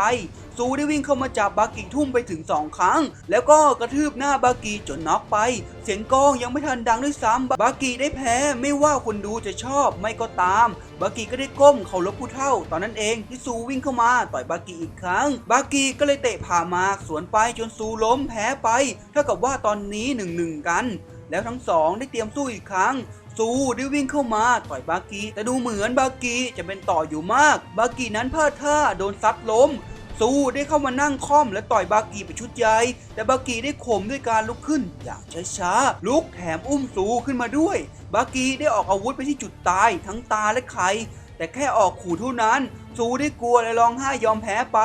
ฮิคาริต้องเจอกับซูโม่ฮิคาริได้เข้าไปเพื่อที่จะตัดขาแต่ซูโม่ก็ยืนนิ่งพยายามจะทำยังไงก็ไม่ล้มแถมโดนเล่นกลับจนกระเด็นอีกฮิคาริก็ได้ลุกขึ้นมาพร้อมตั้งท่าซูโม่ฮิคาริจะสู้ด้วยซูโม่จากนั้นรูปเกมก็เปลี่ยนไปซูโม่จะจับทุ่มยังไงฮิคาริก็ไม่ล้มแถมยังจับทุ่มคืนอีกด้วย แต่เขาก็ไม่ทุ่มไม่ล้มเพราะเขาต้องการข่มและเขาก็ทำวงกลมขึ้นมาเขาดันซูโม่จนติดขอบวงแล้วก็ทำการหักให้ออกจากวงแต่ซูโม่ก็ยังไม่ออกตอนนั้นเองที่ฮิคาริได้เปลี่ยนไปเล่นงานมือขวาต่อด้วยการจับล็อกด้านในแต่ก็โดนซูโม่เบ่งพลังออกจนลอยไปฮิคาริก็ได้ใช้จังหวะนั้นม้วนไปด้านหลังแล้วจะจับทุ่มสะพานโค้งแต่พอเขาจะทุ่มก็โดนซูโม่จับแก้หัวทุ่มคืนตอนนั้นเองที่มือซูโม่หลุดออกแล้วไหล่ก็หลุดไปผู้ดูแลก็ได้โยนผ้ามาแสดงถึงการยอมแพ้ฮิคาริได้เดินไปหาซูโม่ที่นอกสนามและยอมรับเจตจำนงเพื่อมาสานต่อเองตัดภาพมาที่สนามต่อสู้รอบนี้เลสซือได้ต่อสู้กับโทระที่เป็นตัวสำรองภาพได้เล่าถึงตอนที่เลสซือยังไม่ได้เป็นไคโอเลสซือโดนห้ามไม่ให้เข้าการทดสอบไคโอแต่เลสซือก็แหกห้องกักบริเวณออกมาและล้มการ์ดคุมห้องถึง6คนอาจารย์ถึงพาเลสซือไปที่ห้องหนึ่งเพื่อบอกเหตุผลในห้องนั้นมีรูขนาดใหญ่รูที่ผู้ชายคนหนึ่งขุดด้วยมือเปล่าเหตุผลที่เลสซือยังเป็นไม่ได้เพราะเขายังไม่แข็งแกร่งพอตัดมาที่การต่อสู้เลสซือได้เดินไปบอกกับโทระว่าเขาจะชนะโทระใน1 นาทีโทระที่ได้ยินดังนั้นก็ได้โยนผ้าคลุมไปที่หัวเลสซือและโจมตีแต่เลสซือก็ได้กันได้หมดทุกครั้งพอเลสซือเอาผ้าออกโทระก็เตะทรายเข้าหน้าแล้วก็วิ่งพุ่งชนเลสซือไปกระแทกกับกำแพงจนแตกแล้วก็จับเลสซือกระโดดทุ่มแต่ตอนนั้นเองที่เลสซือแก้ท่าได้และม้วนตัวทิ้งน้ำหนักไปที่เข่าโทระพอลงมาถึงพื้นโทระก็สู้ต่อไม่ไหวและยอมแพ้ไปเพราะเข่าเขาบาดเจ็บอยู่การต่อสู้ต่อไปคาซึมิเจอกับฮาเนยามะคาซึมิได้โชว์ท่วงท่าให้ทุกๆคนดูแล้วไปอยู่ที่ฮาเนยามะได้ม้วนตัวเตะคาซึมิจนกระเด็นไปติดกำแพงแต่ก็ไม่ได้เข้าไปซ้ำรอให้คาซึมิลุกมาคาซึมิต้องประเมินใหม่เลยทีเดียวฮาเนยามะได้ปล่อยหมัดตรงไปคาซึมิก็ได้ตั้งรับแต่ก็กันไม่อยู่จนมือตัวเองกลับไปกระแทกหน้ามาต่อไปก็กันไม่ได้แล้วก็ได้ไล่ต้อนคาซึมิจนคาซึมิต้องหนีเลยทีเดียวแต่คาซึมิก็ได้ใช้จังหวะนั้นให้เป็นประโยชน์เขาได้คิดแผนไว้ฮาเนยามะได้วิ่งเข้าไปหาคาซึมิได้ใช้จังหวะนี้เอาตัวฮาเนยามะเป็นบันไดไต่ขึ้นไปแล้วศอกใส่หน้าแล้วต่อด้วยลูกเตะ4 จังหวะตอนนั้นเองที่ฮาเนยามะบีบขาจนระเบิดคาซึมิก็ได้เปลี่ยนแผนเข้าไปต่อสู้ซึ่งหน้าแต่พอฮาเนยามะสวนมาก็นอนลงไปเลยพอลุกมาฮาเนยามะก็เข้าไปต่อยและอัปเปอร์จนกระเด็นไปตอนนั้นเองที่พวกพ้องเขาส่งเสียงเชียร์เขาจึงลุกขึ้นมาอีกครั้งนี้จะเป็นการใช้ชีวิตและความภาคภูมิใจเข้าแลกคาซึมิได้งัดไม้ตายออกมาใช้เป็นท่าที่คิดมาเพื่อชนะยูจิโร่เป็นท่าปล่อยหมัดที่เสียงดังเหมือนแส้เพราะเร็วมากๆฮาเนยามะได้วิ่งเข้าไปตรงๆแล้วก็โดนต่อยรัวๆฮาเนยามะรับได้อีกแค่หมัดเดียวเท่านั้นภาพก็ได้เล่าถึงชายชาตรีอีกครั้งชายผู้ช่วยเหลือต้นตระกูลฮาเนยามะได้หันหลังเอารอยสักรับหมัดนี้แล้วได้น็อกไปหัวหน้านักเลงต้องเจอกับเอียนแม็กเกเกอร์มวยสากลแชมป์โลกนักเลงได้ออกมาแล้วก็ใช้หัวโคกกับเฟือกที่ตัวเองใส่อยู่จนแตกและได้บอกอีกด้วยว่าพวกเขาจะสู้แบบไม่มีกฎกันนักเลงได้เข้าไปกระโดดถีบขาคู่และลุกขึ้นมาจัดชุดใหญ่ให้เอียนนักเลงได้หยิบเฟือกที่แตกออกมาตีเอียนจากนั้นก็เอาผงที่ซ่อนไว้ในกระเป๋ามาปาใส่ตาเอียนพอลืมตาขึ้นมาก็เจอกับผ้าที่ผูกเท้าทั้งสองอยู่เป็นท่าถนัดของนักเลงเอียนไม่สามารถต่อยนักเลงได้เลยพอจะต่อยก็โดนดึงผ้าเสียจังหวะนักเลงได้ซัดจนเอียนล้มลงไป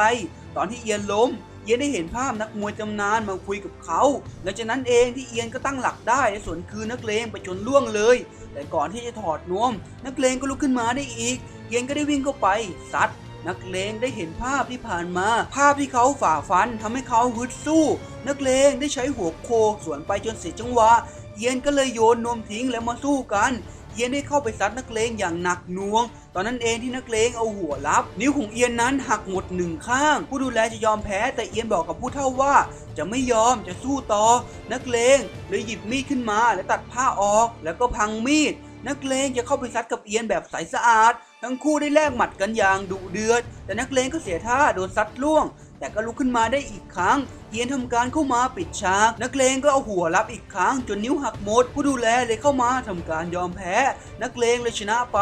ตอนเดินกลับฮาเนยามะก็เดินเข้ามาหาแล้วกอดนักเลงเพราะก่อนหน้านี้นักเลงได้ไปขอให้ฮาเนยามะส่งพลังไปให้เขาฮาเนยามะได้เข้ามาชื่นชมแต่นักเลงก็ไม่สามารถสู้ได้อีกแล้วผู้เฒ่าเลยยกตัวสำรองคนสุดท้าย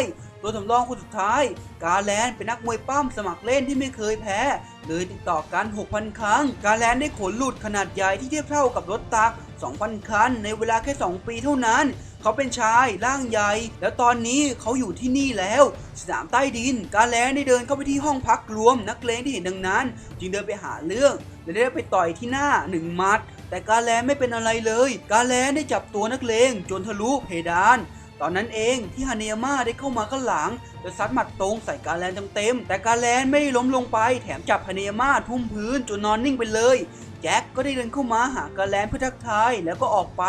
เพราะแจ็คต้องสู้กับเซาหลินการต่อสู้ได้เริ่มขึ้นแจ็คได้เดินเข้าไปตรงๆแล้วปล่อยมัดแต่ก็โดนปัดไว้ได้เซาหลินได้ใช้กระบวนท่าอย่างต่อเนื่องแต่ตอนนั้นเองที่มือของเซาหลินมีเลือดออกมาแต่ก็ได้เข้าโจมตีต่อแต่ก็มีเลือดออกที่ข้อเท้าอีกผู้เฒ่าสงสัยเลยให้ตรวจเช็คร่างกายของแจ็คแต่ก็ไม่พบอะไรทั้งสองได้สู้ต่อเซาหลินได้รีบปิดเกมโดยการสกัดจุดและเอานิ้วโป้งแทงที่ใต้คางแต่แจ็คก็ไม่เป็นอะไรแล้วก็ได้กัดไปที่แขนของเซาหลินจนแผลเดิมนั้นเลือดออกอีกแจ็คได้เหวี่ยงโจนเซาหลินกระเด็นแล้วก็ได้เดินไปพ่นเลือดใส่หน้าเซาหลินแล้วก็จบด้วยหมัดอัปเปอร์คัตอาวุธของแจ็คก็คือฝันนั่นเองโคซึเอะที่ทนดูไม่ได้ก็ได้ออกไปเพื่อไปหาบากิแต่ระหว่างทางก็เจอกับกาแลนที่ยืนอยู่กับแจ็คกาแลนได้ท้าทายแจ็คโดยโชว์ด้วยการเอาร่างกายกระแทกกำแพงจนแตกบากิก็ได้มาเจอโคซึเอะพอดีโคซึเอะได้ขอให้บากิหยุดแล้วหนีไปพร้อมทั้งร้องไห้ออกมาขณะเดียวกันนั่นเองด็อปโปก็ได้เดินไปที่สนามพวกเขาต้องสู้กับอามานะยูอานามานะได้ลอยขึ้นไปเตะด็อปโปแต่ด็อปโปก็ได้กันไว้ได้แถมโจมตีกลับในเวลาเดียวกันด็อปโปได้เดินหน้าเข้าโจมตีต่อเนื่องแล้วเลือกโจมตีไปที่ส่วนล่างทางด้านบากิก็ได้พาโคซึเอะที่นั่งอยู่ริมแม่น้ำและบอกเหตุผลที่เขาต้องต่อสู้เล่าทุกๆเรื่องราวเกี่ยวกับแม่เขาให้ฟังแล้วบากิก็กลับสนามตอนนั้นเองที่ด็อปโปพลาดโดนเข้าล็อกด้านบนหัวและถูกพลิกกลับมาล็อกขาได้แล้วไม่น่าจะแก้ได้แล้วแต่ตอนนั้นเองที่อามานะยูได้ร้องออกมาและปล่อยด็อปโปได้ทำการถลกเล็บของอามานะยูออกมาหมดตอนนี้แหละที่ด็อปโปเดินหน้าโจมตีทั้งมือและเท้าเหมือนคมมีดด็อปโปได้หักกรามซ้ายของอามานะและต่อด้วยการทำลายกระโหลกด้านในด็อปโปได้เดินออกจากสนามแต่ตอนนั้นเองที่อามานะมาจากด้านหลังจับด็อปโปล็อกไว้ด็อปโปจะเตะขึ้นมาก็ล็อกขาไว้อีกอามานะได้หักขาซ้ายของด็อปโปแต่ด็อปโปก็ยืนขึ้นมาได้อามานะที่เห็นดังนั้นจึงเดินไปหาผู้เฒ่าและถามว่าทุกคนที่นี่ต้องสู้กันจนล้มตายเลยใช่ไหมผู้เฒ่าอยากเห็นแบบนั้นหรออามานะยูไม่อยากทำร้ายด็อปโปอีกแล้วตอนนั้นเองที่ด็อปโปจะเข้ามาโจมตีแต่ทันใดนั้นเองยูจิโร่ก็ได้กระโดดลงมาแล้วสับไปที่ไหล่อามานะจนสลบไปบากิได้เข้าไปไล่ยูจิโร่นั้นทนไม่ไหวต่อไปแล้วยูจิโร่ให้ผู้เฒ่าไปเรียกคนที่ชนะทุกคนมาเขาจะสู้เองทุกคนฝ่ายแพ้ได้ออกมาหายูจิโร่เทควันโดได้เข้าไปเปิดก่อนแต่ก็โดนยูจิโร่เตะแค่ทีเดียวต่อด้วยมวยสากลที่โดนยูจิโร่ล้มด้วยและทุกคนก็โดนล้มด้วยศิลปะการต่อสู้ของตัวเองจนมาถึงคนสุดท้ายหมอได้รู้สึกกลัวขึ้นมาแล้วค่อยๆถอยไปจนมุมตอนนั้นเองที่จอมกระชากออกมาต่อด้วยทีมฝ่ายชนะทุกๆคนแต่ก่อนที่การต่อสู้จะเริ่มขึ้นผู้เฒ่าได้สั่งให้คนเอากระสุนยาสลบจำนวนมากมาลุมยิงยูจิโร่จนยูจิโร่นั้นสลบไป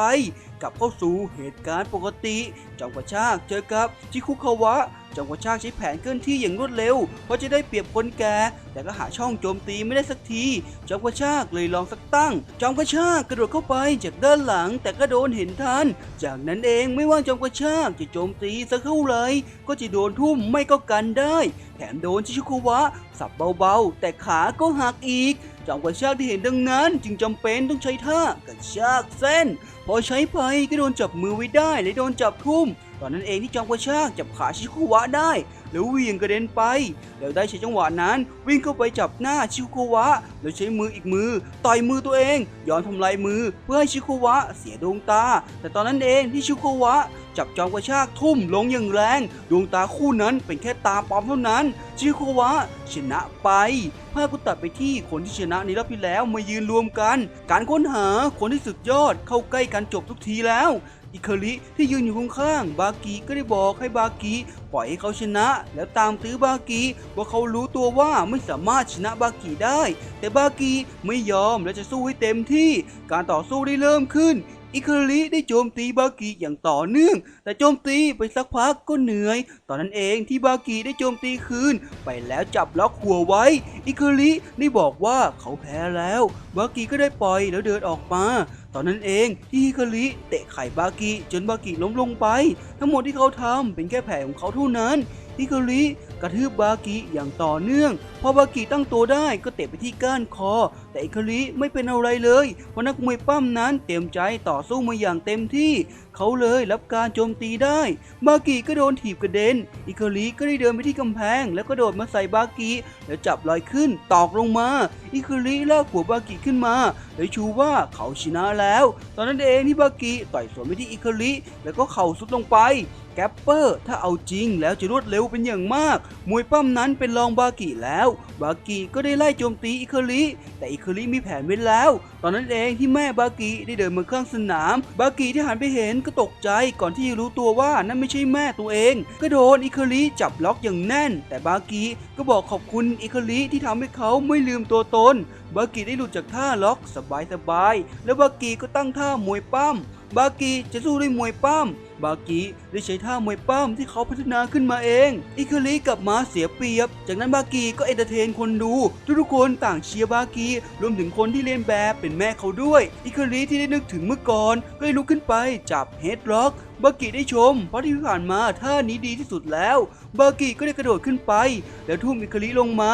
บากิชนะและภาพก็ตัดไปที่บากิอาบน้ำเสร็จก็เจอกับอิคาริที่มายืนรออิคาริก็ไม่ขอบคุณบากิและชื่นชมบากิดับโปยืนคุยกับคาซึมิว่าคาซึมิต้องเจอกับเลสซึศิลปะจีนส่วนคาซึมิเป็นญี่ปุ่นมันคือการเจอกันระหว่างยุคใหม่กับยุคเก่าถ้าคาซึมิแพ้ดับโปจะปิดสำนักลงคาซึมิได้ออกมาเจอเลสซึทางด้านดับโปก็ได้นึกย้อนไปเมื่อก่อนที่คาซึมิยังเป็นเด็กคาซึมิเป็นเด็กในละครสัตว์มีอยู่วันหนึ่งที่พ่อของคาซึมิพลาดโดนสิงโตกัดตายสิงโตกำลังพุ่งมาทางคาซึมิแต่คาซึมิก็หยุดสิงโตตัวใหญ่ไว้ได้ตัวคนเดียวดับโปได้เห็นดังนั้นจึงรับคาซึมิเป็นลูกบุญธรรมตัดมาที่ปัจจุบันคาซึมิได้ตั้งท่าหมัดความเร็วเสียงแสดงว่าเขาเอาจริงเลสซึก็ได้ตั้งท่ารอคาซึมิได้ปล่อยหมัดความเร็วไปตอนนั้นเองที่เลสซึใช้ฝ่ามือโจมตีคาซึมิกระเด็นออกนอกสนามภาพก็ได้เล่าไปถึงตอนที่เลสซึได้ฝึกเพื่อเป็นไคโอเลสซึต้องฝึกอย่างหนักเพื่อใช้มือและเท้าเหลาหินให้เป็นทรงกลมและมือเท้าต้องไม่เป็นแผลนั่นถึงจะแสดงว่าฝึกผ่านเลสซึได้ฝึกสำเร็จและได้เป็นไคโอทางด้านคาซึมิที่โดนไปก็ถึงกับหมดสภาพแล้วแพ้ไปเลสซึได้บอกว่าเขายังไม่ได้ใส่เต็มแรงเลยด้วยซ้ำเลสซึก็ได้เดินออกจากสนามไปการต่อสู้ครั้งต่อไปได้ถูกขั้นไว้เพราะการแลนั้นโวยวายพวกเขายังไม่ได้สู้เลยผู้เฒ่าเลยจัดการต่อสู้พิเศษขึ้นมาการแลนต้องเจอกับงูอนาคอนดายักษ์งูได้พุ่งเข้ามาใส่กาแลนก็ได้ยื่นมือไปให้งูกัดแล้วเขาก็จับงูทุ่มลงแล้วฟาดไปฟาดมาตอนนั้นเองที่งูรัดกาแลนอย่างแน่นกาแลนก็ได้ต่อยไปที่หัวของงูอย่างรัวจนงูนิ่งไปภาพก็ได้เล่าไปถึงตอนที่กาแลนขุดหลุมอยู่กาแลนได้ดันหินขึ้นมาแต่รางดันพังกาแลนเลยโดนถลายลงไปกาแลนจึงต้องดึงโซ่ที่แขนและยกรถรางทั้งอันกาแลนนั้นอุทิศตัวเองเพื่อประเทศตัดมาที่ปัจจุบันกาแลนก็ได้เดินไปหาผู้เฒ่าและบอกให้เรียกแจ็คออกมาสู้กับเขาเพราะเขาทนไม่ไหวอีกต่อไปแล้วคนของผู้เฒ่าก็ได้ไปตามแจ็คแต่ภาพที่เห็นคือแจ็คกำลังกระดกยาเพื่อเพิ่มกำลังอยู่น่ากลัวมากๆแจ็คได้เดินออกมาทั้งสองก็ไม่ได้พูดอะไรกันทั้งนั้นกาแลนได้เปิดการโจมตีอย่างต่อเนื่องกาแลนต่อสู้ได้หลายแบบแจ็คโดนอัดอยู่ฝ่ายเดียวกาแลนก็ได้จับแจ็คทุ่มจนนิ่งไปมีคนคนหนึ่งที่พยายามคิดค้นวิจัยร่างกายมนุษย์เขาคือคนที่เห็นยูจิโร่ฆ่าหมีด้วยมือเปล่าผมจะเรียกเขาว่าตาแก่แล้วกันนะครับตาแก่เลยตั้งใจจะค้นคว้ายาที่ทำให้มนุษย์แข็งแกร่งแบบนั้นและเขาก็ได้เจอเข้ากับแจ็คผู้มีร่างกายสู้ผอมอย่างมากตัดมาที่ปัจจุบันกาแลนได้จับแจ็คทุ่มลงที่พื้นอย่างแรงได้เข้าอัดต่ออย่างต่อเนื่องจนแจ็คล้มไปกาแลนได้เดินไปดูถูกแจ็คเรื่องวิธีการกัดภาพก็ได้เล่าถึงแจ็คที่สู้ผอมอีกครั้งแจ็คซ้อมมวยไม่ยอมหยุด12 ชั่วโมงแล้วแจ็คมุ่งมั่นเป็นอย่างมากก่อนที่กาแลนจะปิดฉากแจ็คก็ล็อกแขนกาแลนไว้และจับทุ่มแต่กาแลนก็เอามือยันไว้ได้ตอนนั้นเองที่แจ็คกลับไปที่นิ้วของกาแลนที่เห็นแบบนั้นเลยเหวี่ยงออกแต่นิ้วของกาแลนก็สภาพแย่มากๆกาแลนที่เห็นก็โมโหก็วิ่งเข้าไปหาแจ็คก็ใช้หมัดอัปเปอร์ใส่กาแลนจนลอยแล้วต่อด้วยหมัดข ขว้างจนกาแลนกระเด็นไปติดขอบสนามแล้วเข้าไปต่อยหน้ากาแลนอย่างรัวตอนนั้นเองที่กาแลนจับแจ็คอีกครั้งสาเหตุที่แจ็คสู้ผอมเพราะแจ็คใช้ชีวิตผิดวิธีแจ็คทำทุกอย่างข้ามขั้นตอนแจ็คฝืนทำทุกอย่างแต่มันผิดกล้ามเนื้อก็เลยหดตัวแจ็คทำแบบนี้เพราะอยากชนะชายคนหนึ่งตาแกเลยเสนอให้แจ็คเรื่องยาเสริมกำลังตาแกได้หยดยานั่นลงน้ำแค่หยดเดียวปลาในน้ำก็ดิ้นกันอย่างบ้าคลั่งจากนั้นปลาก็ตายตาแกก็ได้ยื่นยาให้แจ็คแล้วแจ็คก็กินและดูเหมือนช่วงแรกที่ร่างกายเปลี่ยนแปลงจะทรมานสุดๆหลังจากนั้นแจ็คก็มีกล้ามเนื้อทุกส่วนอย่างน่ากลัวแจ็คยกน้ำหนักวิ่งเร็วต่อยมวยเกินขีดจำกัดของมนุษย์ไปแล้วแต่ระยะเวลาของยานั้นหยุดได้ไม่นานแจ็คก็ได้ร้องโวยวายเพื่อจะเอายาอีกแต่นั่นก็ทำให้ชีวิตของแจ็คนั้นสั้นลงตอนนั้นเองที่กาแลนจับแจ็คแต่แจ็คก็ต้านแรงทุ่มได้ด้วยเท้าเพียงข้างเดียวแจ็คก็เหวี่ยงกาแลนจนกระเด็นไปแล้วก็ได้เข้าไปต่อยซ้ำแต่กาแลนก็ไม่ยอมหยุดแจ็คได้แบมือออกและแทงไปที่ซี่โครงจนหักไปที่หัวใจกาแลนแต่กาแลนก็ไม่ยอมหยุดอีกแจ็คเลยซ้ำเข้าไปอีกครั้งตาแกได้เขียนการค้นคว้าทุกอย่างเกี่ยวกับยาแล้วก็ยิงตัวตายไปโมโตเบะเป็นห่วงชิโกวะเพราะทางด้านดับโปนั้นวอร์มอัพเต็มที่แล้วแต่ชิโกวะไม่ได้วอร์มอะไรเลยทางด้านดับโปก็ได้พูดถึงหมัดตรงของเขาว่าจริงๆแล้วหมัดตรงมันไม่ใช่แบบนี้ก่อนที่ทั้งสองจะเดินไปที่สนามชิโกวะได้พุ่งเข้าไปดับโปก็ต่อยกันไว้แต่เป็นดับโปเองที่กระเด็นไปกระแทกกำแพงดับโปลุกขึ้นมาและพุ่งเข้าไปปล่อยหมัดและเท้ารัวๆก่อนที่จะเตะไปที่ชิโกวะก็จับได้และบิดลงแต่ดับโปก็ตั้งตัวได้และทำการอัปเปอร์คัตแต่ชิโกวะก็มองออกหมดเลยเอาหัวโขกทำลายจังหวะดับโปก็ได้ตั้งตัวได้และสับไปที่คอแต่ก็ต้องหยุดก่อนเพราะชิโกวะได้เหยียบตีนดับโปไว้ดับโปได้ถอยออกมาและเตะตัดล่างชิโกวะก็ได้จับแล้วบิดลงก่อนที่จะหมุนตัวมาเตะที่คางดับโปจนกระเด็นศิลปะการต่อสู้ของชิโกวะคือใช้แรงที่คู่ต่อสู้ซัดมาสะท้อนกลับไปให้หมดดับโปได้ลุกขึ้นมาแต่ไม่ได้บุกชิโกวะได้เดินไปมาแล้วบอกว่าดับโปไม่มีทางชนะเขาหรอกภาพก็เล่าตอนเด็กของดับโปได้เขียน 0.99 ไปเรื่อยๆเพื่อหวังว่าสักวันจะมีค่าเท่ากับ1แต่ก็ไม่มีวันเป็นจริงได้ดับโปโตขึ้นแล้วเฝ้าถามตัวเองทุกคืนว่าหมัดตรงที่แท้จริงเป็นยังไงแล้วมีอยู่คืนหนึ่งนั่นเองที่ดับโปนอนอยู่แล้วสะดุ้งตื่นมาแต่มือเขาเหมือนพระโพธิสัตว์นี่แหละคืนหนึ่งคือหมัดตรงที่แท้จริงตัดมาปัจจุบันชิโกวะที่พุ่งเข้ามาโดนหมัดตรงนี้ต่อยจนนอนไปเลยชิโกวะได้นึกถึงตอนที่เขายังฝึกอยู่กับอาจารย์ชิโกวะเป็นคนเดียวที่กล้าโจมตีอาจารย์ก่อนที่เขาจะโดนอาจารย์ฟันเข้าที่ชิโกวะขอเป็นคนสืบทอดคนต่อไปเองตัดมาที่ปัจจุบันชิโกวะได้ลุกขึ้นอีกครั้งเขาเตะตัดขาดับโปและจับหมุนถึง12รอบก่อนจะทุ่มลงพื้นชิโกวะได้นั่งพักสักครู่ก่อนคิดถึงหมัดของดับโปเป็นหมัดที่ลบจิตสังหารได้เขาไม่เคยเจอมาก่อนดับโปก็ได้ลุกขึ้นทั้งสองที่ตั้งท่าและเข้ามาใกล้จนเท้านั้นติดกันดับโปได้ปล่อยหมัดตรงอีกครั้งที่คางชิโกวะโดนเข้าเต็มแต่ชิโกวะใช้แรงจังหวะนั้นทุ่มดับโปลงไปกับพื้นอย่างแรงชิโกวะชนะแล้วชิโกวะจะจดจำชื่อนี้ไว้ดับโปบอกชิโกวะว่าอ่อนหัดทำไมไม่ปิดลมหายใจเขาซะชิโกวะก็เอาตีนกระแทกไปที่ข้างๆหัวแล้วบอกว่าอีก20 ปีค่อยมาเจอกันอีกแล้วก็เดินจากไปดับโปก็ได้พ่ายแพ้แล้วก็ต้องยอมยุบสำนักตามสัญญาของเขาและภรรยาก็มาหาเขาด้วยยิ้มที่สบายใจทุกคนวุ่นวายอยู่กับการตามหาตัวบากิหายตัวไปรอบต่อไปเขาต้องต่อสู้แล้วขณะนั้นเองเดซึก็ฝึกซ้อมอยู่เขาได้ต่อยลมไปที่กำแพงยุบเป็นรูขนาดใหญ่ตอนนั้นเองที่ยูจิโร่เดินมาและใช้มือดันกำแพงก็ยุบไปเหมือนกันแต่ใหญ่กว่าซะอีกยูจิโร่ได้ถามเดซึว่ากังวลอะไรขนาดนั้นตัวเองเป็นคนสืบทอดไคโอแต่ต้องมานั่งซ้อมเพราะเจอเด็กอายุ17 ปีเดซึเคยได้ยินจากอาจารย์ว่าที่ญี่ปุ่นมีสัตว์หลายน่ากลัวอยู่ซึ่งก็คือยูจิโร่เดซึอยากสู้กับยูจิโร่มานานแล้วยูจิโร่ก็ได้พูดขึ้นมาว่าตอนนี้ลูกชายของเขาคงสู้กับเดซึเพื่อเป็นการอุ่นเครื่องเดซึที่ได้ยินดังนั้นก็งงเดซึก็ได้ตั้งท่าขึ้นยูจิโร่ก็ได้ย้ำว่าวิชาจีนที่มีมาตั้ง 4,000 ปีแต่เกับกลัวเด็กที่เกิดมาเพียงแค่17 ปีเดซึเลยโจมตีใส่ยูจิโร่ตอนนั้นเองที่ยูจิโร่ได้กระโดดเตะเพดานและเดินออกไปกำแพงรอบด้านได้ขาดออกจากกันอย่าดูถูกสายเลือดฮันมะชิวละการต่อสู้ได้เริ่มขึ้นแต่ทุกคนก็ไม่เห็นบากิตอนนั้นเองที่บากิกระโดดลงมา พร้อมเนื้อตัวที่บอบช้ำบากิได้เดินไปชมวิชาจีน 4,000 ปีว่าแข็งแกร่งจริงๆหรือเปล่าแต่การต่อสู้นี้ตัวเขาจะชนะก่อนจะสู้กันทุกคนเห็นบากิกำลังสู้กับจินตนาการของตัวเองอยู่การต่อสู้ได้เริ่มขึ้นบากิได้เดินเข้าไปหาเลสซึและจับใช้ท่าดอกบัวที่เลสซึเคยใช้แล้วก็ซัดต่อเลสซึที่พยายามสวนกลับก็โดนกันไว้ได้บากิได้ตั้งท่าก่อนที่จะบิดหัวตัวเองเรียกเอนเดอร์เบนออกมาเลสซึที่เห็นแบบนั้นเลยบอกว่าแค่ควบคุมเอนเดอร์เบนได้ทำเป็นมั่นใจหรอจากนั้นเลสซึก็เดินไปชี้หมัดที่ทำกับกำแพงหมัด1 นิ้วบากิกระเด็นออกไปไกลบากิลุกขึ้นเลสซึได้บอกว่าความเจ็บปวดที่สะสมเต็มที่มันก็จะระเบิดออกมาแล้ววิชาจีนก็ไม่มีทางโดนโจมตีอยู่ฝ่ายเดียวแน่จากนั้นบากิโจมตีอะไรไปก็โดนจับทางได้หมดเลสซึได้โจมตีสกัดจุดแล้วเล่นงานที่ลูกกระเดือกบากิก็ได้ล้มลงไปเลสซึได้นึกถึงตอนที่เขากำลังฝึกอยู่เขาได้คุยกับอาจารย์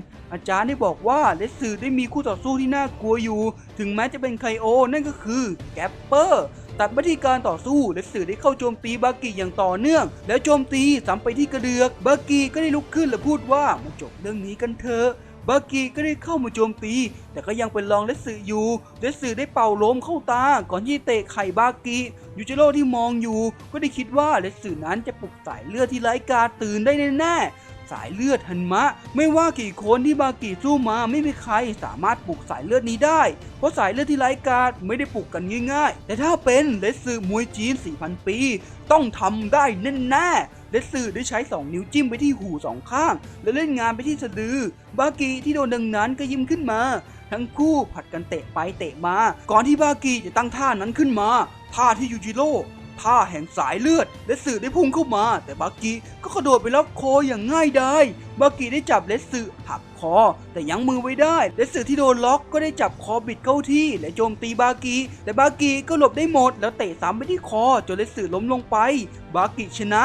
หมอบ้าได้มาดูอาการของเลสซึเลยรู้ว่าบากิได้ยั้งมือไว้เพื่อไม่ให้เลสซึตายบากิก็เดินออกไปยูจิโร่ที่รออยู่แล้วก็บ่นบากิที่บากิไม่ยอมฆ่าเลสซึอารมณ์พ่อบ่นลูกนั่นแหละโมโตเบะได้ขอเดินไปกับชิคุโกวะด้วยตอนลุกขึ้นชิคุโกวะก็เผลอล้มลงแต่ก็ได้ลุกขึ้นเดินไปต่อระหว่างทางชิคุโกวะก็ล้มลงอีกครั้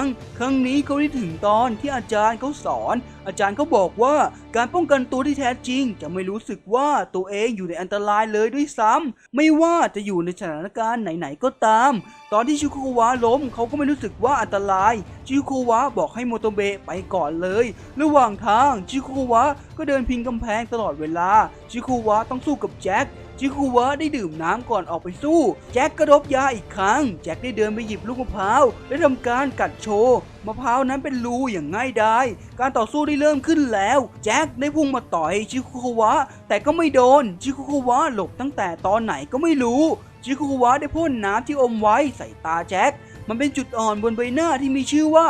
รูน้ำตาจุดนี้ถ้าโดนกระแทกแรงๆก็มีอาการเหมือนน้ำท่วมตาและจมูกท่าทางของแจ็คเลยดูเหมือนคนจมน้ำชิคุวะเดินไปแล้วเสยปลายคางแจ็คและทุ่มลงอย่างแรงต่อด้วยการกระโดดแล้วใช้ปลายเท้าจ่อที่กระเดือกเหมือนจะจบเกมแล้วชิคุวะเดินออกมาตอนนั้นเองที่เท้าชิคุวะเลือดไหลออกแจ็คได้กัดไปตอนที่โดนจ่อเส้นเอ็นชิคุวะขาดแจ็คลุกขึ้นมาแล้วได้ไล่โจมตีชิคุวะต่อคราวนี้แจ็คก็ยังโจมตีไม่โดนแต่สามารถโดนถึงผ้าปิดแผลที่หน้าชิคุวะออกมาได้แจ็คก็ได้ไล่โจมตีต่อชิคุวะก็พลาดล้มเพราะขาใช้งานได้ข้างเดียวแจ็คก็ได้ไล่กัดชิคุวะแจ็คจับชิคุวะไว้ได้แล้วจะพุ่งมากัดต่อชิคุวะก็ได้เหวี่ยงแจ็คออกแล้วแจ็คก็ได้ตั้งท่าวิ่งพุ่งเข้าใส่รวบชิคุวะไว้และสำเร็จแจ็คก็ได้กัดไปที่แขนชิคุวะและยกตัวชิคุวะขึ้นมาตอนนั้นเองที่ชิคุวะเหวี่ยงแจ็คออกแล้วเขาก็ลงไปนั่งจับแขนข้างที่เจ็บแจ็คได้เตะต่ำไปที่ใบหน้าแต่ชิคุวะก็จับเวียงซ้ำแล้วซ้ำเล่าแจ็คเลยแก้ทางด้วยการยื่นมือไปจับอย่างช้าๆและได้ผลชิคุวะได้จับมือแจ็คเลยใช้จังหวะนั้นกัดที่แขนอีกข้างแล้วก็ซัดชิคุวะทั้งที่กัดอยู่ผู้เฒ่าที่เห็นดังนั้นจึงสรุปผลแต่ชิคุวะก็ได้ฝืนเดินไปจับแขนแจ็คแต่ก็ถูกแจ็คทุ่มลงแล้วก็ทืบไปที่หน้า แจ็คชนะแจ็คได้เดินกลับแต่ระหว่างทางก็เจอกับหมอบ้าหมอได้รู้ว่าแจ็คได้ใช้ยาและพยายามบอกให้แจ็คหยุดหมอได้โจมตีไปแต่แจ็คก็รับได้หมดหมอเลยใช้2 มือดันแต่ก็สู้มือเดียวของแจ็คไม่ได้เลยหมอบอกให้แจ็คถอนตัวเพราะถ้าใช้ยาอีกครั้งต่อไปแจ็คต้องตายแน่แต่แจ็คก็ไม่ฟัง